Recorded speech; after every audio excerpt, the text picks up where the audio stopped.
ಆತ್ಮೀಯರೇ ನಮಸ್ಕಾರ. ನಾನು ಸಿದ್ದಣ್ಣ ದಳವಾಯಿ. ತಮ್ಮೆಲ್ಲರಿಗೂ ಸ್ಪರ್ಧಾ ಜೀನಿಯಸ್ ಅಕಾಡೆಮಿಗೆ ಆತ್ಮೀಯವಾದ ಸ್ವಾಗತ.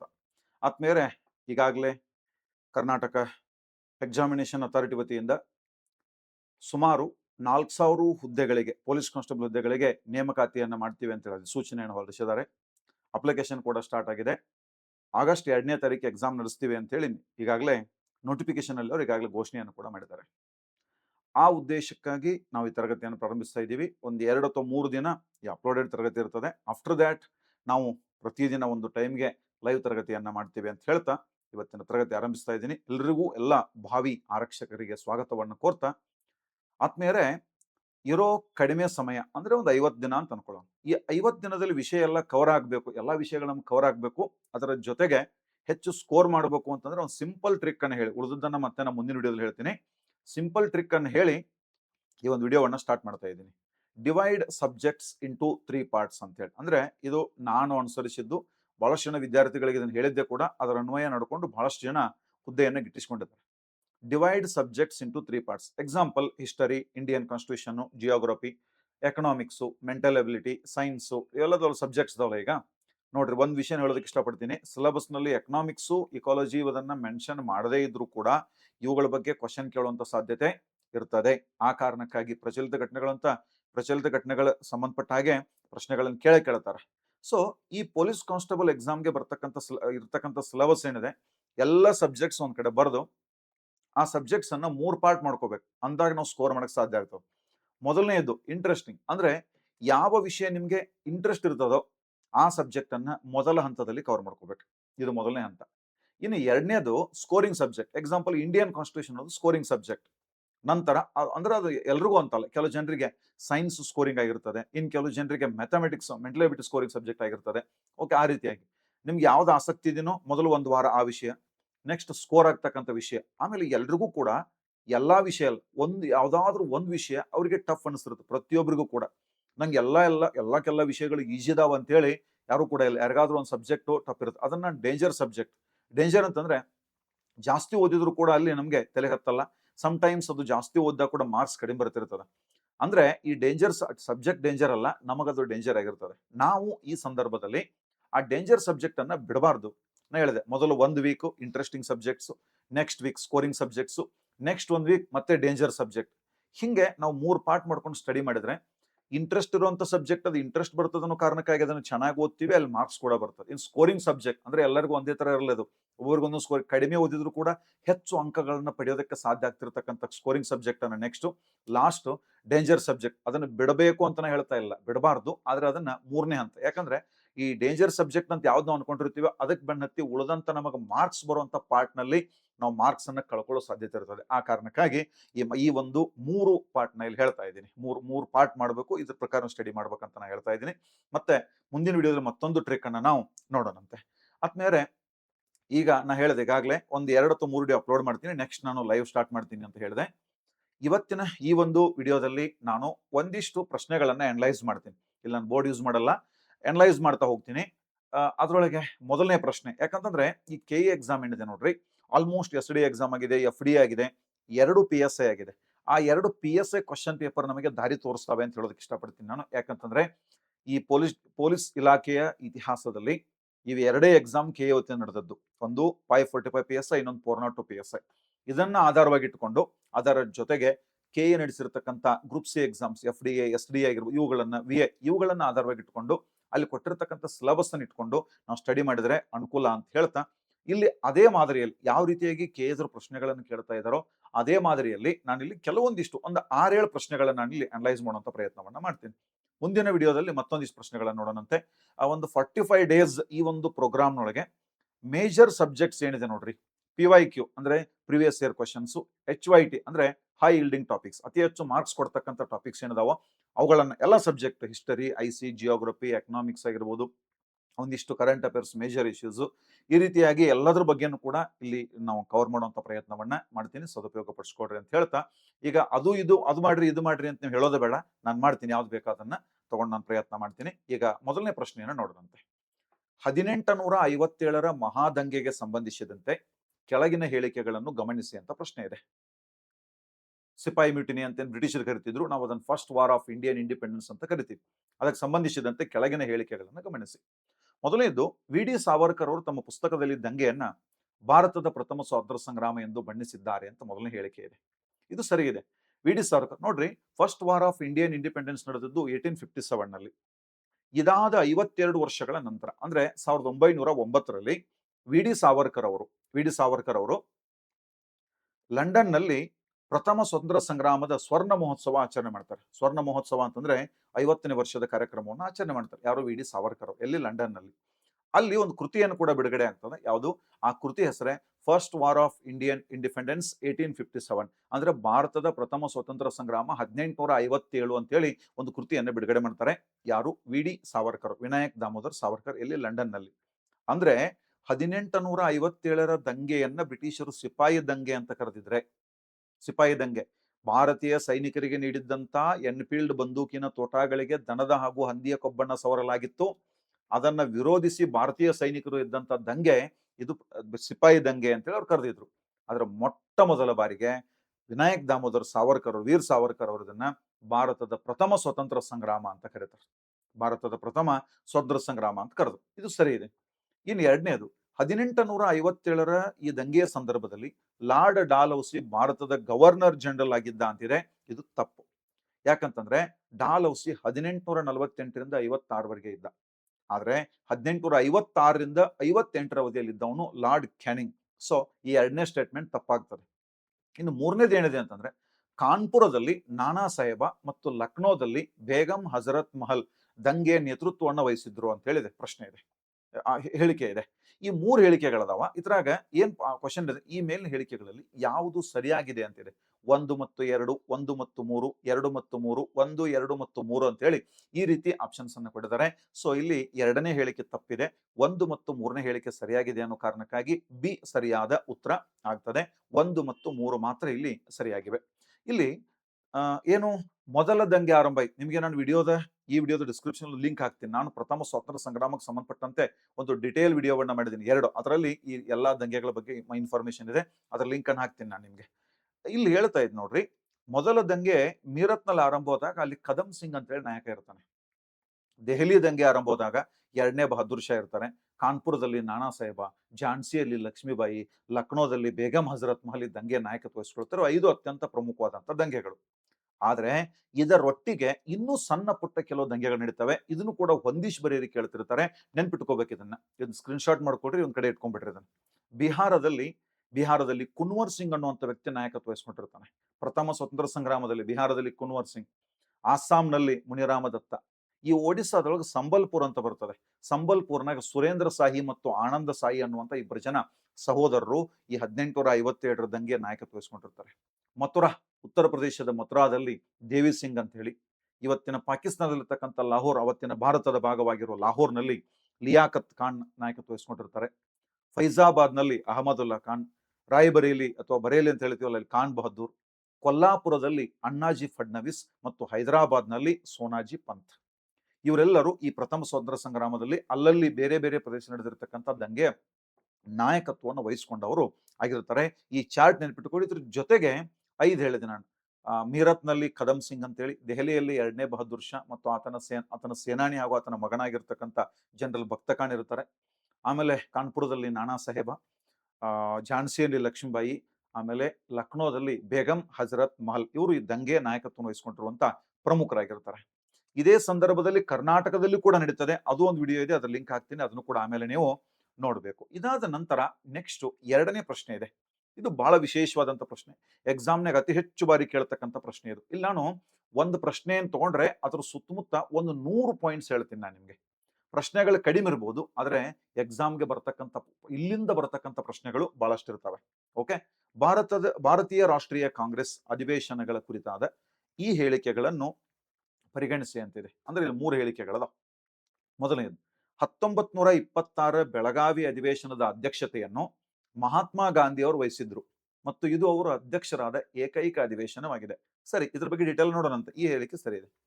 1907ರ ಸೂರತ್ ಅಧಿವೇಶನದಲ್ಲಿ ಕಾಂಗ್ರೆಸ್ ಮಂದಗಾಮಿಗಳು ಮತ್ತು ತೀವ್ರಗಾಮಿಗಳಾಗಿ ಒಡೆಯಿತು ಅಂತ ಇದೆ. ಓಕೆ, ಇದು ಸರಿ ಇದೆ. 1907 ಸೂರತ್. ಆದ್ರೆ 3ನೇ ಸ್ಟೇಟ್ಮೆಂಟ್ ಇದೆ ನೋಡ್ರಿ, ಥರ್ಡ್ ಸ್ಟೇಟ್ಮೆಂಟ್. 1929 ಲಾಹೋರ್ ಅಧಿವೇಶನದಲ್ಲಿ ಪೂರ್ಣ ಸ್ವರಾಜ್ ಘೋಷಣೆಯನ್ನ ಮಾಡಲಾಯಿತು. ಸರಿ, ಇಲ್ಲಿವರೆಗೆ ಇದು. ಆದ್ರೆ ಇದರ ಅಧ್ಯಕ್ಷತೆಯನ್ನು ಸುಭಾಷ್ ಚಂದ್ರ ಬೋಸ್ ವಹಿಸಿದ್ದರು ಅಂತ ಇದೆ.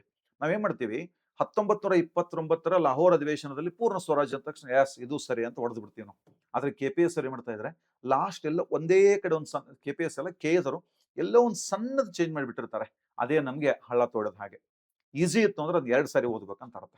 1929 ಲಾಹೋರ್ ಅಧಿವೇಶನದಲ್ಲಿ ಪೂರ್ಣ ಸ್ವರಾಜ್ ಘೋಷಣೆ ಮಾಡಿದ್ದು ಸತ್ಯ. ಆದರೆ ಈ ಅಧಿವೇಶನದ ಅಧ್ಯಕ್ಷರಾಗಿದ್ದವರು ಜವಾಹರ್ಲಾಲ್ ನೆಹರು. ಓಕೆ, ನಾನೊಂದು ಇನ್ನೊಂದು ಮಾತು ಹೇಳ್ತೀನಿ. 2000 ಇಸ್ವಿಯಿಂದ ನಮಗೆ ಸುಮಾರು ಒಂದು 75 PC ಕ್ವಶನ್ ಪೇಪರ್ ಸಿಗ್ತಾವ. ಆದ್ರೆ ನನಗನ್ನಿಸ್ತದೆ ಅವು ಈ KA ಎಕ್ಸಾಮ್ಗೆ ಸಂಪೂರ್ಣ ಮಾದರಿ ಅಲ್ಲ. ಯಾಕಂದ್ರೆ ಇಲ್ಲಿಯವರೆಗೆ ಅಂದ್ರೆ ಆಲ್ಮೋಸ್ಟ್ ಇಲ್ಲಿವರೆಗೆ ಏನ್ PC ಎಕ್ಸಾಮ್ಸ್ ಆಗ್ಯಾವ ಎಲ್ಲ ಎಕ್ಸಾಮ್ಸ್ಗಳು ನಡೆಸಿದ್ದೆ ಯಾವ್ದಂದ್ರೆ ಕರ್ನಾಟಕ ಸ್ಟೇಟ್ ಪೊಲೀಸ್ KSP ಅವರು. ಆದ್ರೆ ಮೊಟ್ಟ ಮೊದಲ ಬಾರಿಗೆ KA ನಡೆಸ್ತಾ ಇದ್ರು ಅನ್ನೋ ಕಾರಣಕ್ಕಾಗಿ KA ಪ್ರಶ್ನೆ ಪತ್ರಿಕೆಯನ್ನ ಮಾದರಿಯಾಗಿ ಇಟ್ಕೊಂಡು ನಾವಿಲ್ಲಿ ಸ್ಟಡಿಯನ್ನ ಮಾಡಬೇಕಾಗ್ತದೆ. ಇದನ್ನ ತಲೆಗಿಟ್ಕೊಂಡು ನೀವೆಲ್ಲರೂ ಕೂಡ. Yes sir. ಈಗ ಇಲ್ಲಿ ಹೇಳಿಕೆ ಏನಿದೆ, ಸರಿಯಾದ ಆಯ್ಕೆಯನ್ನ ಆರಿಸಿ ಅಂತಿದೆ. ಇಲ್ಲಿ 1 ಮತ್ತು 2 ಹೇಳಿಕೆ ಮಾತ್ರ ಸರಿಯಾಗಿವೆ. ಆದ್ರೆ ಈ ಪ್ರಶ್ನೆಯಲ್ಲಿ 3 ಅಧಿವೇಶನಗಳವ. ಒಂದು ಬೆಳಗಾವಿ ಕಾಂಗ್ರೆಸ್ ಅಧಿವೇಶನ, ಸೂರತ್ ಅಧಿವೇಶನ ಮತ್ತು ಲಾಹೋರ್ ಅಧಿವೇಶನ. ಇಲ್ಲಿ ನಾನು ಆ 3ದ್ರ ಬಗ್ಗೆ ಡಿಟೇಲ್ ಆದ ಮಾಹಿತಿಯನ್ನು ಕೊಡುವಂತ ಪ್ರಯತ್ನವನ್ನ ಮಾಡ್ತೀನಿ. ಡಿಟೇಲ್ ಆದ ಮಾಹಿತಿ ಅಂತಂದ್ರೆ ಒದರಾಡೋದು ಚಿರಾಡೋದು ಡಿಟೇಲ್ ಆದ ಮಾಹಿತಿ ಅಲ್ಲ. ಅದು ಒಳ್ಳೆಯ ಪಾಠ ಅಲ್ಲ. ಅದು ಮನಸ್ಸಿಗೆ ಇಳಿಬೇಕು. ಅದ್ರ ಹಿನ್ನೆಲೆ ಏನಂತ ತಿಳ್ಕೊಬೇಕು. ಯಾವತ್ತು ನಾವು ಹಿನ್ನೆಲೆ ಏನು ತಿಳ್ಕೊಳ್ತೀವೋ ಅವತ್ತು ನಮಗೆ ಅನುಕೂಲ ಆಗ್ತದೆ, ಬಹಳ ಈಸಿ ಆಗ್ತದೆ, ಎಕ್ಸಾಮ್ಗೆ ಬಹಳ ಈಸಿ ಆಗ್ತದೆ. ಈಗ ಮೊದಲನೇದು ನೋಡೋಣ, ಸೂರತ್ ಅಧಿವೇಶನ. ಇಲ್ಲೊಂದು ಚಿತ್ರ ಇದೆ, ಕೊಡ್ಲಿ ಇದೆ. ಕೊಡ್ಲಿ ಅದಕ್ಕೆ ಬಳಸ್ತೀವಿ ನಾವು, ಕತ್ತರಿಸೋದಕ್ಕೆ ಬಳಸ್ತೀವಿ ಕೊಡ್ಲಿಯನ್ನ. ಸೂರತ್ ಸ್ಪ್ಲಿಟ್ ಅಂತಿದೆ ನೋಡ್ರಿ, ಅಲ್ಲಿ ಕೆಳಗೆ ಕಾಂಗ್ರೆಸ್ ಅಂತಿದೆ. ಕಾಂಗ್ರೆಸ್ ಇಲ್ಲಿ ವಿಭಜನೆ ಆಗ್ತದೆ. ಏನಾಗ್ತದೆ ಅಂತ ಹೇಳ್ತೀನಿ ನಿಮ್ಗೆ. 1906 ಅಧಿವೇಶನ, ನನಗೆ ಬರೆಯೋದಕ್ಕೆ ಆಗಲ್ಲ ಈ ಒಂದು ಮತ್ತು ಇನ್ನೊಂದು, ನೆಕ್ಸ್ಟ್ ನಾನು ಬರೆದು ಹೇಳ್ತಾ ಹೋಗ್ತೀನಂತೆ. 1906 ಅಧಿವೇಶನ ಕಲ್ಕತ್ತಾದಲ್ಲಿ ನಡೆದಿತ್ತು. ಅಧ್ಯಕ್ಷರಾಗಿದ್ದವರು Dadabhai Naoroji in the year of 1906, 1906ರಲ್ಲಿ 1906.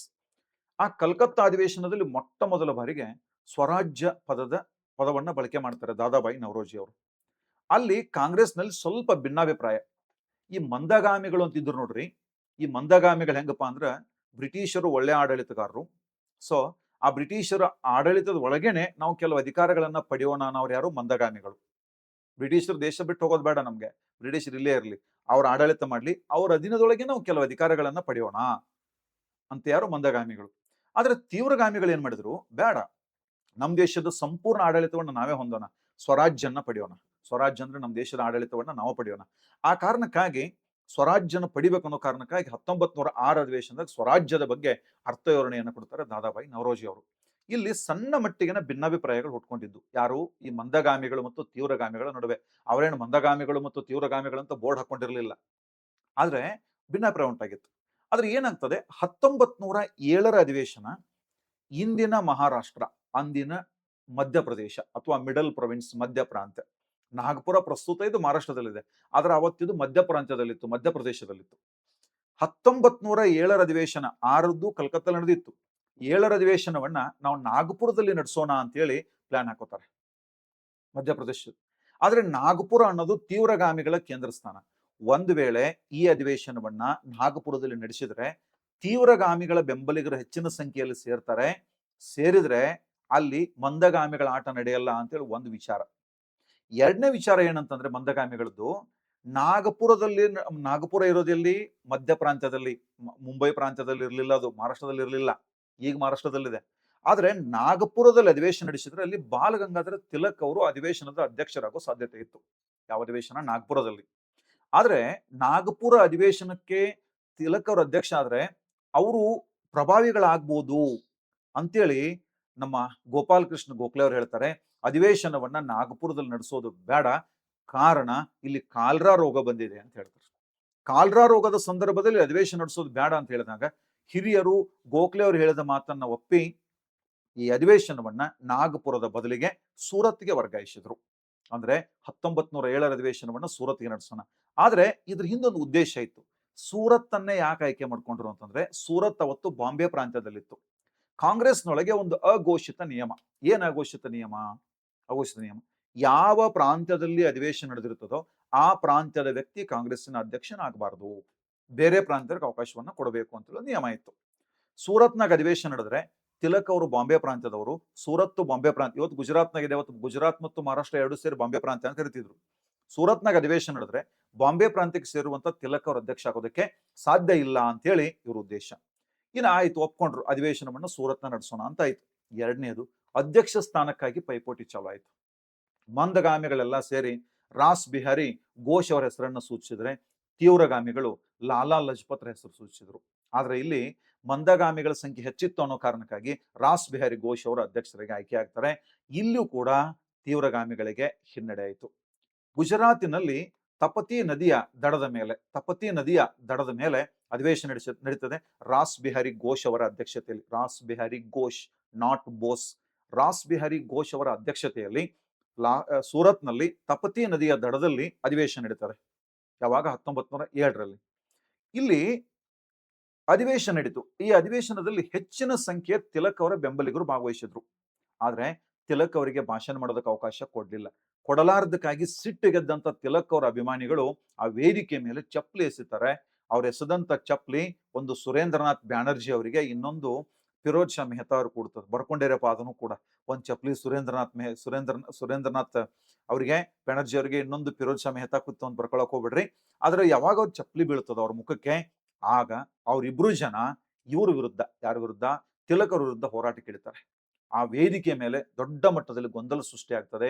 ಕೈ ಮಿಲಾಯಿಸ್ತಾರೆ, ಹೊಡೆದಾಡ್ತಾರೆ, ಕೈ ಮುರ್ಕೊಳ್ತಾರೆ, ಕೆಲವು ಜನರಿಗೆ ಗಾಯಗಳಾಗ್ತವೆ, ಕುರ್ಚಿಗಳಿಂದ ಚಪ್ಪಲಿಗಳಿಂದ ಹೊಡೆದಾಡ್ತಾರೆ. ಕಾಂಗ್ರೆಸ್ ಇಲ್ಲಿ ಇಬ್ಬಾಗ ಆಯ್ತು. ಎರಡು ಗುಂಪುಗಳಾಗ್ಬಿಟ್ಟು ಕಾಂಗ್ರೆಸ್ನಲ್ಲಿ. ಒಂದು ಗರಂ ದಳ, ಇನ್ನೊಂದು ನರಂ ದಳ ಅಂತೇಳಿ. ಗರಂ ದಳ ಅಂತಂದ್ರೆ ಇದು ತೀವ್ರಗಾಮಿಗಳು, ಇದರ ಮುಖ್ಯಸ್ಥರು ತಿಲಕ್ ಅವರು. ನರಂ ದಳ ಅಂತಂದ್ರೆ ಇದು ಮಂದಗಾಮಿಗಳದ್ದು, ಇದ್ರ ಮುಖ್ಯಸ್ಥರು ಅಂದ್ರೆ ಆ ಗುಂಪಿನ ನಾಯಕರು ಗೋಪಾಲಕೃಷ್ಣ ಗೋಖಲೆ. ಹಿಂಗ ಕಾಂಗ್ರೆಸ್ನಲ್ಲಿ ಎರಡು ಗುಂಪಾಗ್ತವೆ. ಇದೇ ಟೈಮ್ಗೆ ಇಲ್ಲಿ ಎಂಟ್ರಿ ಕೊಟ್ಟಂತ ಬ್ರಿಟಿಷ್ ಪೊಲೀಸರು ಮಂದಗಾಮಿಗಳ ಜೊತೆಗೆ ಸೇರಿ ತೀವ್ರಗಾಮಿಗಳನ್ನ ಅಧಿವೇಶನದಿಂದ ಹೊರಗೆ ಹಾಕೋದ್ರೊಂದಿಗೆ ಕಾಂಗ್ರೆಸ್ ಒಡಿತದೆ. ಇದು ಸತ್ಯ. ಇದು ಒಂದು ಹೇಳಿಕೆ ಎತ್ತಲಿ, ಎರಡನೇ ಹೇಳಿಕೆ ಅಂದ್ರೆ ಅದು ಕರೆಕ್ಟ್ ಅದ. ಆಮೇಲೆ 1906ರಾಗ ನೋಡ್ರಿ, 1905ರಾಗ ಬಂಗಾಳಿ ವಿಭಜನೆ ಆಗಿತ್ತು.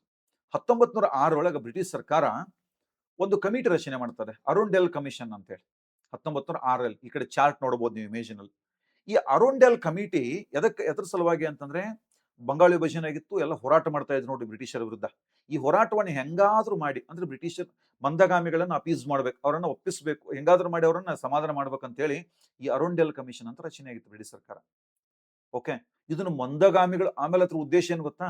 ನಮ್ಮಲ್ಲಿ ಶಾಸಕಾಂಗ ರಚನೆ ಆಗಿರ್ತದೆ 1861ರಲ್ಲಿ.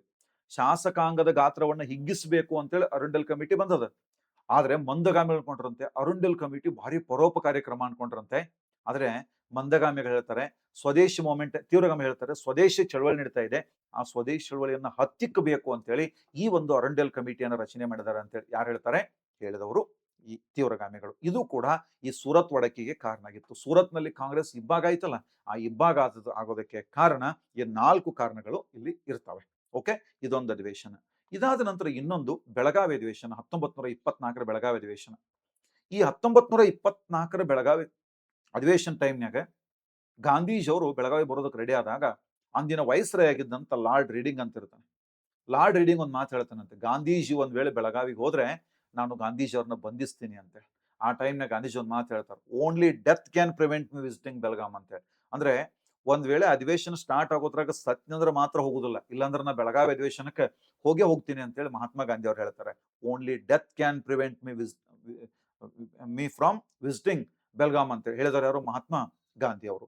ಈಗ ನೋಡೋಣ, ಬೆಳಗಾವಿ ಅಧಿವೇಶನ 1924 ನಡೆದದ್ದು. ಇದು ಕಾಂಗ್ರೆಸ್ಸಿನ 39ನೇ ಅಧಿವೇಶನ, ಗಾಂಧೀಜಿ ಅಧ್ಯಕ್ಷರಾಗಿರುವ ಏಕೈಕ ಅಧಿವೇಶನ. ಕರ್ನಾಟಕದಲ್ಲಿ ನಡೆದ ಏಕೈಕ ಅಧಿವೇಶನ, ಗಾಂಧೀಜಿ ಅಧ್ಯಕ್ಷರಾಗಿರುವಂತಹ ಏಕೈಕ ಅಧಿವೇಶನ ಈ ಬೆಳಗಾವಿ ಅಧಿವೇಶನ ಆಗಿರ್ತದೆ. ಇಲ್ಲಿ ಸ್ವಾಗತ ಸಮಿತಿ ಅಧ್ಯಕ್ಷರು ಗಂಗಾಧರ ದೇಶಪಾಂಡೆ, ಸ್ವಾಗತ ಗೀತೆ ಹಾಡಿದವರು ಗಂಗೂಬಾಯಿ ಹಾನಗಲ್, ಒಂದೇ ಮಾತರಂ ಹಾಡಿದವರು ವಿಷ್ಣು ದಿಗಂಬರ್ ಪಾಲುಸ್ಕರ್. ಈ ವಿಷ್ಣು ದಿಗಂಬರ್ ಪಾಲುಸ್ಕರ್ ಯಾರು ಅಂತಂದ್ರೆ ಒಬ್ಬ ಮ್ಯೂಸಿಕ್ ಕಂಪೋಸರ್. ಓಕೆ, ನಿಮ್ಗೆಲ್ಲ ಗೊತ್ತಿರೋ ಹಾಗೆ ರಘುಪತಿ ರಾಘವ ರಾಜಾರಾಮ್ ಅಂತ ಒಂದು ಟ್ಯೂನ್ ಇದೆ. ಆ ಟ್ಯೂನ್ ಅನ್ನ ನುಡ್ಸೋದಕ್ಕೆ ಸ್ಟಾರ್ಟ್ ಮಾಡಿದ್ರೆ ಸಾಕು ನಮ್ಗೆ ಗೊತ್ತಾಗ್ತದೆ ಏನಂತೇಳಿ ಈ ಹಾಡಿದೆ ಅಂತೇಳಿ. ಆ ಮ್ಯೂಸಿಕ್ ಅನ್ನ, ಆ ಟ್ಯೂನ್ ಅನ್ನ ಕಂಪೋಸ್ ಮಾಡಿದವರು ಯಾರಪ್ಪ ಅಂತಂದ್ರೆ ಈ ವಿಷ್ಣು ದಿಗಂಬರ್ ಪಾಲುಸ್ಕರ್ ಅವರು. ಇವರು ಬೆಳಗಾವಿ ಅಧಿವೇಶನದಾಗ ಒಂದೇ ಮಾತರಮನ್ನ ಹಾಡ್ತಾರೆ. ಇಲ್ಲೊಂದು ಬೃಹತ್ತಾದ ವೇದಿಕೆ ನಿರ್ಮಿಸಿದ್ರು. ವೇದಿಕೆಯಲ್ಲಿ 2-3 ಜನ ಕುತ್ಕೊಳ್ಳೋದಕ್ಕೆ ಮಾತ್ರ ಅವಕಾಶ ಇರಬೇಕು ಅಂತ ಹೇಳ್ತಾರೆ. ಅದೇ ರೀತಿ ವೇದಿಕೆ ನಿರ್ಮಾಣ ಆಗ್ತದೆ. ಇವತ್ತು ನಮ್ಮಲ್ಲಿ ಕೆಲವು ಕಾರ್ಯಕ್ರಮಗಳಲ್ಲಿ ವೇದಿಕೆ ಮುಂದೆ ಕುತ್ಕೊಂಡವ್ರಕ್ಕಿಂತ ವೇದಿಕೆ ಮೇಲೆ ಕುತ್ಕೊಳ್ಳೋರ ಸಂಖ್ಯೆನೇ ಜಾಸ್ತಿ ಇರ್ತದೆ. ಇದು ಶಿಸ್ತಲ್ಲ ಇದು. ಅದಕ್ಕೆ ಸಣ್ಣ ವೇದಿಕೆ ನಿರ್ಮಿಸಿರ್ತಾರೆ. ಆದ್ರೆ ಅದಕ್ಕೆ ಬೃಹತ್ ಆದಂತ ಒಂದು ಸ್ವಾಗತ ಕಮಾನ್ ಅನ್ನ ಮಾಡಿದ್ರು. ಸ್ವಾಗತ ಕಮಾನು ಹಂಪಿಯ ವಿಜಯನಗರದ ವಿರೂಪಾಕ್ಷ ದೇವಾಲಯದ ಗೋಪುರದ ಮಾದರಿಲಿತ್ತು. ಆ ಕಾರಣಕ್ಕಾಗಿ ವೇದಿಕೆಗೆ ವಿಜಯನಗರ ವೇದಿಕೆ ಅಂತ ಹೆಸರಿಟ್ಟಿದ್ರು. ಈ ಅಧಿವೇಶನದಲ್ಲಿ ಸುಮಾರು 25,000 ಜನ ಭಾಗವಹಿಸಿದ್ರು. ಅಷ್ಟು ಜನರಿಗೆ ಕುಡಿಯುವ ನೀರನ್ನು ಒದಗಿಸುವ ಸಲುವಾಗಿ ಒಂದು ಬಾವಿಯನ್ನು ತೋಡಲಾಗಿತ್ತು. ಅದಕ್ಕೆ ಪಂಪಾ ಸರೋವರ ಅಂತ ಕರೆದ್ರೆ, ಪ್ರಸ್ತುತ ಅದಕ್ಕೆ ನಾವು ಕಾಂಗ್ರೆಸ್ ಬಾವಿ ಅಂತ ಕರಿತೇವೆ. ಅದಕ್ಕೆ ಏನ್ ಕರಿತಾ ಇದೀವಿ ನಾವು? ಕಾಂಗ್ರೆಸ್ ಬಾವಿ ಅಂತ ಕರಿತಾ ಇದೀವಿ. ನೆನ್ಪಿಟ್ಟುಕೊಳ್ರಿ. ಈ ಅಧಿವೇಶನದಲ್ಲಿ ಗಾಂಧೀಜಿಯವರು ಭಾಷಣ ಮಾಡ್ತಾರೆ. ಆಮೇಲೆ ಇವ್ರ ಜೊತೆಗೆ ಮತ್ತೆ ಕೆಲವು ಜನ ನಾಯಕರು ಭಾಗವಹಿಸಿರ್ತಾರೆ. ಅದು ವಿಶೇಷವಾಗಿ ಮದನ್ ಮೋಹನ್ ಮಾಳವೀಯ ಆಗಿರ್ಬೋದು, ಇಂಥವ್ರೆಲ್ಲ ಭಾಗವಹಿಸಿರ್ತಾರೆ ಕೂಡ. ಇಲ್ಲಿ ಹುಯಿಲುಗೋ ನಾರಾಯಣರವರು ಬರೆದಿರುವಂತ ಉದಯವಾಗಲಿ ನಮ್ಮ ಚೆಲುವ ಕನ್ನಡ ನಾಡು ಅಂತ ಹಾಡನ್ನ ಮೊಟ್ಟ ಮೊದಲ ಬಾರಿಗೆ ಹಾಡ್ಲಾಗ್ತದೆ. ಗಂಗೂಬಾಯಿ ಹಾಂಡಲರು ಮೊದಲ ಬಾರಿಗೆ ಹಾಡನ್ನ ಹಾಡ್ತಾರೆ. ಒಂದು ವಿಚಾರ ಗೊತ್ತಿರಲಿ, ಈ ಅಧಿವೇಶನದಲ್ಲಿ ಕಾಂಗ್ರೆಸ್ ಅಧಿವೇಶನ ಜೊತೆಗೆ 5 ಅಧಿವೇಶನ ನಡೆದು. ಸೊ ಬೆಳಗಾವಿ ಅಧಿವೇಶನಕ್ಕೆ ನಾವು ಯುನಿಟಿ ಕಾಂಗ್ರೆಸ್ ಅಧಿವೇಶನ ಅಂತ ಕರಿತೀವಿ. ಯುನಿಟಿ ಕಾಂಗ್ರೆಸ್ ಅಧಿವೇಶನ ಅಂತ ಕರೆದ್ವಿ. ಅದ್ರ ಜೊತೆಗೆ 5 ನಡೆದವು. ಯಾವ 5 ಅಂತಂದ್ರೆ, ಒಂದು ಪ್ರಥಮ ಏಕೀಕರಣ ಸಮ್ಮೇಳನ ಅಂತ ನಡೆದಿದೆ, ಸರ್ ಸಿದ್ದಪ್ಪ ಕಂಬಳಿ ಅವರು. ಬ್ರಾಹ್ಮಣೇತರ ಸಮ್ಮೇಳನ ಅಂತ ನಡೆದಿದೆ, ಆರ್ಕಾಟ್ ರಾಮಸ್ವಾಮಿ ಮೊದಲಿಯಾರ್ ಅವರು. ಪ್ರಥಮ ಸಾಮಾಜಿಕ ಸಮ್ಮೇಳನ NC ಕೇಳ್ಕರ್ ಅಧ್ಯಕ್ಷರಾಗಿದ್ರು. ಹಿಂದೂ ಮಹಾಸಭಾ ಅಧಿವೇಶನ ಮಾಳವೀಯ ಅವರ ನೇತೃತ್ವದಲ್ಲಿ. ಖಿಲಾಫತ್ ಸಮ್ಮೇಳನ ಹಬೀಬುಲ್ಲಾ ಖಾನ್ ಅವರ ನೇತೃತ್ವದಲ್ಲಿ ಈ ಒಂದು ಅಧಿವೇಶನ ನಡೀತವೆ. ಇವೆಲ್ಲವನ್ನ ಕೂಡಿ ನಾವು ಯುನಿಟಿ ಕಾಂಗ್ರೆಸ್ ಅಧಿವೇಶನ ಅಂತ ಕರಿತೀವಿ. ಪ್ರಥಮ ಏಕೀಕರಣ ಸಮ್ಮೇಳನ ಅಂತ ನಡೀತು ನೋಡ್ರಿ ಬೆಳಗಾವಿ ಕಾಂಗ್ರೆಸ್ ಅಧಿವೇಶನದೊಟ್ಟಿಗೆ. ಸರ್ ಸಿದ್ದಪ್ಪ ಕಂಬಳಿ ಅಧ್ಯಕ್ಷರಾಗಿದ್ರು. ಈ ಟೈಮ್ನಲ್ಲಿ ಗಾಂಧೀಜಿ ಅವ್ರಿಗೊಂದು ಬೇಡಿಕೆ ಇಡ್ತಾರೆ. ನೀವು ದೇಶದಾದ್ಯಂತ ಸ್ವತಂತ್ರಕ್ಕಾಗಿ ಹೆಂಗ್ ಹೋರಾಟ ಮಾಡ್ತಾ ಇದ್ದೀರೋ, ನಾವು ಕನ್ನಡಿಗರು ಸ್ವತಂತ್ರದೊಟ್ಟಿಗೆ ಭಾಷಾವಾರು ಪ್ರಾಂತ ರಚನೆಗಾಗಿ ಹೋರಾಟ ಮಾಡ್ತಾ ಇದ್ದೀವಿ ಅಂತ ಹೇಳಿದಾಗ ಗಾಂಧೀಜಿ ಹೇಳ್ತಾರೆ, ದೇಶದಾದ್ಯಂತ ಭಾಷಾವಾರು ಪ್ರಾಂತ್ಯಗಳ ರಚನೆ ಆಗೋದಾದ್ರೆ ಅದಕ್ಕೆ ನನ್ನ ಬೆಂಬಲವೂ ಕೂಡ ಇದೆ ಅಂತ ಹೇಳಿದ್ರು. ಯಾರು ಹೇಳಿದ್ರು? ಗಾಂಧೀಜಿ ಅವ್ರು ಹೇಳ್ತಾರೆ. ನನ್ನ ಬೆಂಬಲ ಕೂಡ ಇದೆ ಅಂತ ಹೇಳಿ ಗಾಂಧೀಜಿ ಅವ್ರು ಹೇಳ್ತಾರೆ. ಇದನ್ನ ನೆನ್ಪಿಟ್ಕೋಬೇಕು ಎಲ್ಲರೂ ಕೂಡ. ಆಮೇಲೆ ಈ ಅಧಿವೇಶನ, ಬೆಳಗಾವಿ ಅಧಿವೇಶನ ಏನಿದೆ, ಈ ಅಧಿವೇಶನ 2019 ಈ ಅಧಿವೇಶನದ ಒಂದು ಸ್ತಬ್ಧ ಚಿತ್ರವನ್ನ ಕರ್ನಾಟಕ ಸರ್ಕಾರ ಗಣರಾಜ್ಯೋತ್ಸವದ ಪರೇಡ್ಗೆ ಕಳಿಸಿಕೊಟ್ಟಿತ್ತು. ಇನ್ ದಿ ಇಯರ್ ಆಫ್ 2019, 2019 ಇದನ್ನ ಗಣರಾಜ್ಯೋತ್ಸವ ಪರೇಡ್ಗೆ ಕಳಿಸಿಕೊಟ್ಟಿತ್ತು. ಕರ್ನಾಟಕದ ಸ್ತಬ್ಧ ಚಿತ್ರ ಇದು ಆಗಿರುತ್ತದೆ. ಇನ್ನಿದಾದ ನಂತರ ಈ ಪ್ರಶ್ನೆಯಲ್ಲಿ ಇನ್ನೊಂದು ಅಧಿವೇಶನದಿದೆ, ಲಾಹೋರ್ ಅಧಿವೇಶನ. ನೋಡ್ರಿ, ಬ್ರಿಟಿಷ್ ಆಡಳಿತಾವಧಿಯಲ್ಲಿ 1929 ಅಕ್ಟೋಬರ್ 26, ಸಾಮಾನ್ಯವಾಗಿ ದೀಪಾವಳಿ ಹಬ್ಬ ಅನ್ನೋದು ಅಕ್ಟೋಬರ್ ತಿಂಗಳ ಕೊನೆಯ ವಾರದಲ್ಲಿ ಇಲ್ಲ ನವೆಂಬರ್ ತಿಂಗಳ ಮೊದಲ ವಾರದಲ್ಲಿ ಬರ್ತದೆ. ಅಕ್ಟೋಬರ್ ತಿಂಗಳ ಕೊನೆಯ ವಾರ ಇಲ್ಲ ನವೆಂಬರ್ ತಿಂಗಳ ಮೊದಲ ವಾರದಲ್ಲಿ ಬರ್ತಕ್ಕಂಥದ್ದು ದೀಪಾವಳಿ. ಬ್ರಿಟಿಷ್ ವೈಸ್ರಾಯ್ ಆಗಿದ್ದಂತ ಈ ಇರ್ವಿನ್ ಎಂಬ ವ್ಯಕ್ತಿ ಒಂದು ಘೋಷಣೆಯನ್ನು ಹೊರಡಿಸ್ತಾನೆ. ಅದು ದೀಪಾವಳಿ ಹಬ್ಬದ ದಿನ. ಸೊ ಅದು ಇರ್ವಿನ್ ಘೋಷಣೆ, ದೀಪಾವಳಿ ಘೋಷಣೆ, ದೀಪಾವಳಿ ಡಿಕ್ಲರೇಷನ್ ಅಂತೇಳಿ ಫೇಮಸ್ ಆಗಿದೆ. ಅವ್ ಏನ್ ಹೇಳ್ತಾನಂತಂದ್ರೆ, ನಮ್ ದೇಶಕ್ಕೆ ಸೈಮನ್ ಆಯೋಗ ಬಂದಿತ್ತು. ಅದ್ರ ಮುಂದೆ ಮತ್ತೆ ಪ್ರಶ್ನೆಗಳನ್ನ ತಗೋತೀನಿ ನಾನು. ಸೈಮನ್ ಆಯೋಗ ಬಂದಿತ್ತು. ಆ ಸೈಮನ್ ಆಯೋಗ ಏನಿದೆ, ಆ ಆಯೋಗ ಗೊತ್ತಿರ್ಲಿ, ಸೈಮನ್ ಆಯೋಗ ನಮ್ಮ ಬೇಡಿಕೆಗಳನ್ನು ಈಡೇರಿಸಿರಲಿಲ್ಲ, ಆಶೋತ್ತರಗಳನ್ನ. ನಮ್ಮ ಮಂದಿ ಒಂದು ರಚನೆ ಮಾಡಿದ್ರು, ಏನು, ನೆಹರು ವರದಿ ಅಂತ. ಅದನ್ನು ಬ್ರಿಟಿಷರು ಒಪ್ಕೊಂಡಿರಲಿಲ್ಲ. ಅದಕ್ಕೆ ಅವೇನ್ ಹೇಳ್ತಾನೆ, ನೀವೆಲ್ಲರೂ ಇರ್ವಿನ್ ಘೋಷಣೆ ಹೊರಡಿಸ್ತಾನೆ, ನೀವೆಲ್ಲರೂ ಭಾರತೀಯ ಸರ್ವಪಕ್ಷಗಳ ಸದಸ್ಯರು, ಡೆಲಿಗೇಟ್ಸ್, ನೀವು ಪ್ರತಿನಿಧಿಗಳು ಬರ್ರಿ, ಲಂಡನ್ಗೆ ಬರ್ರಿ. ಲಂಡನ್ ಒಳಗಿನ ದುಂಡು ಮೇಜಿನ ಸಮ್ಮೇಳನಗಳು, RTC ಅಂದ್ರೆ ರೌಂಡ್ ಟೇಬಲ್ ಕಾನ್ಫರೆನ್ಸ್ ಗಳನ್ನ ಆಯೋಜನೆ ಮಾಡ್ತೀನಿ. ಆ ರೌಂಡ್ ಟೇಬಲ್ ಕಾನ್ಫರೆನ್ಸ್ ಗಳಿಗೆ ನೀವು ಬಂದು ಭಾಗವಹಿಸಿ ಅಲ್ಲಿ ನಿಮ್ಮ ಬೇಡಿಕೆಗಳನ್ನ ನಮ್ಮ ಮುಂದೆ ಪ್ರಕಟಿಸ್ರಿ, ಅದರ ಬಗ್ಗೆ ಚರ್ಚೆ ಮಾಡೋಣ ಅಂತ ಹೇಳಿದ್ದ. ಯಾರು ಹೇಳಿದ್ರು? ಇರ್ವಿನ್ ಹೇಳಿದ್ದ. ಅದೇ ಸಂದರ್ಭದಲ್ಲಿ 1929 ನಡೆದದ್ದು ಲಾಹೋರ್ ಅಧಿವೇಶನ. ಈ ಲಾಹೋರ್ ಅಧಿವೇಶನಕ್ಕೆ ಗಾಂಧೀಜಿ ಅಧ್ಯಕ್ಷ ಆಗ್ಬೇಕಿತ್ತು. ಆದ್ರೆ ನೋಡ್ರಿ, ಗಾಂಧೀಜಿ ಒಮ್ಮೆ ಆಗ್ಯಾರ ಅಂತ ಹೇಳಿದೆ. ಆದ್ರೆ ಗಾಂಧೀಜಿ ಸುಮಾರು ಇನ್ನೂ 8-9 ಸಾರಿ ಅಧ್ಯಕ್ಷ ಆಗೋ ಅವಕಾಶ ಇತ್ತು. ಒಮ್ಮೆ ನೆಹರು ಅವರಿಗೆ, ಒಮ್ಮೆ ಬೋಸ್ ಅವರಿಗೆ, ಒಮ್ಮೆ ಪಟೇಲ್ ಅವರಿಗೆ, ಸರೋಜಿನಿ ನಾಯ್ಡು ಅವ್ರಿಗೆ, ಹಿಂಗೆಲ್ಲ ಅಧಿವೇಶನ ಅಧ್ಯಕ್ಷ ಆಗುವಂತ ಅವಕಾಶಗಳನ್ನ ಅವರಿಗೆ ಬಿಟ್ಕೊಡ್ತಾರೆ. ಓಕೆ, ಒಂದ್ ವೇಳೆ ಅವರೊಂದು 8 ಸಲ ಅಧ್ಯಕ್ಷರಾಗಿದ್ರೆ ಡೆಫಿನೆಟ್ಲಿ ಅವ್ರ ಮೇಲೆ ಇಷ್ಟು ಗೌರವ ಇರ್ತಿಲ್ಲ ಅಂತ ಅಂದ್ಕೊಳ್ತೀನಿ. ಓಕೆ, ಲಾಹೋರ್ ಅಧಿವೇಶನ. ಈ ಅಧಿವೇಶನ ಗಾಂಧೀಜಿ ಅಧ್ಯಕ್ಷ ಆಗ್ಬೇಕಿತ್ತು. ಆದ್ರೆ ಇಲ್ಲಿ ಅವರು ಜವಾಹರ್ಲಾಲ್ ನೆಹರು ಅವರ ಅಧ್ಯಕ್ಷರ ನೇಮಕ ಮಾಡ್ತಾರೆ. 1929 ಡಿಸೆಂಬರ್ 29ರಿಂದ 31ರವರೆಗೆ 3 ದಿನ, 29, 30, 31, 3 ದಿನಗಳ ಕಾಲ ಈ ಅಧಿವೇಶನ ನಡೀತದೆ, ಲಾಹೋರ್ ಅಧಿವೇಶನ. ಅಧ್ಯಕ್ಷರಾಗಿದ್ದವರು ಜವಾಹರ್ಲಾಲ್ ನೆಹರು ಅಧ್ಯಕ್ಷರಾಗಿರ್ತಾರೆ. ಇಲ್ಲಿ ಪ್ರಾಸ್ತಾವಿಕವಾಗಿ ಗಾಂಧೀಜಿ ಭಾಷಣವನ್ನ ಮಾಡ್ತಾರೆ.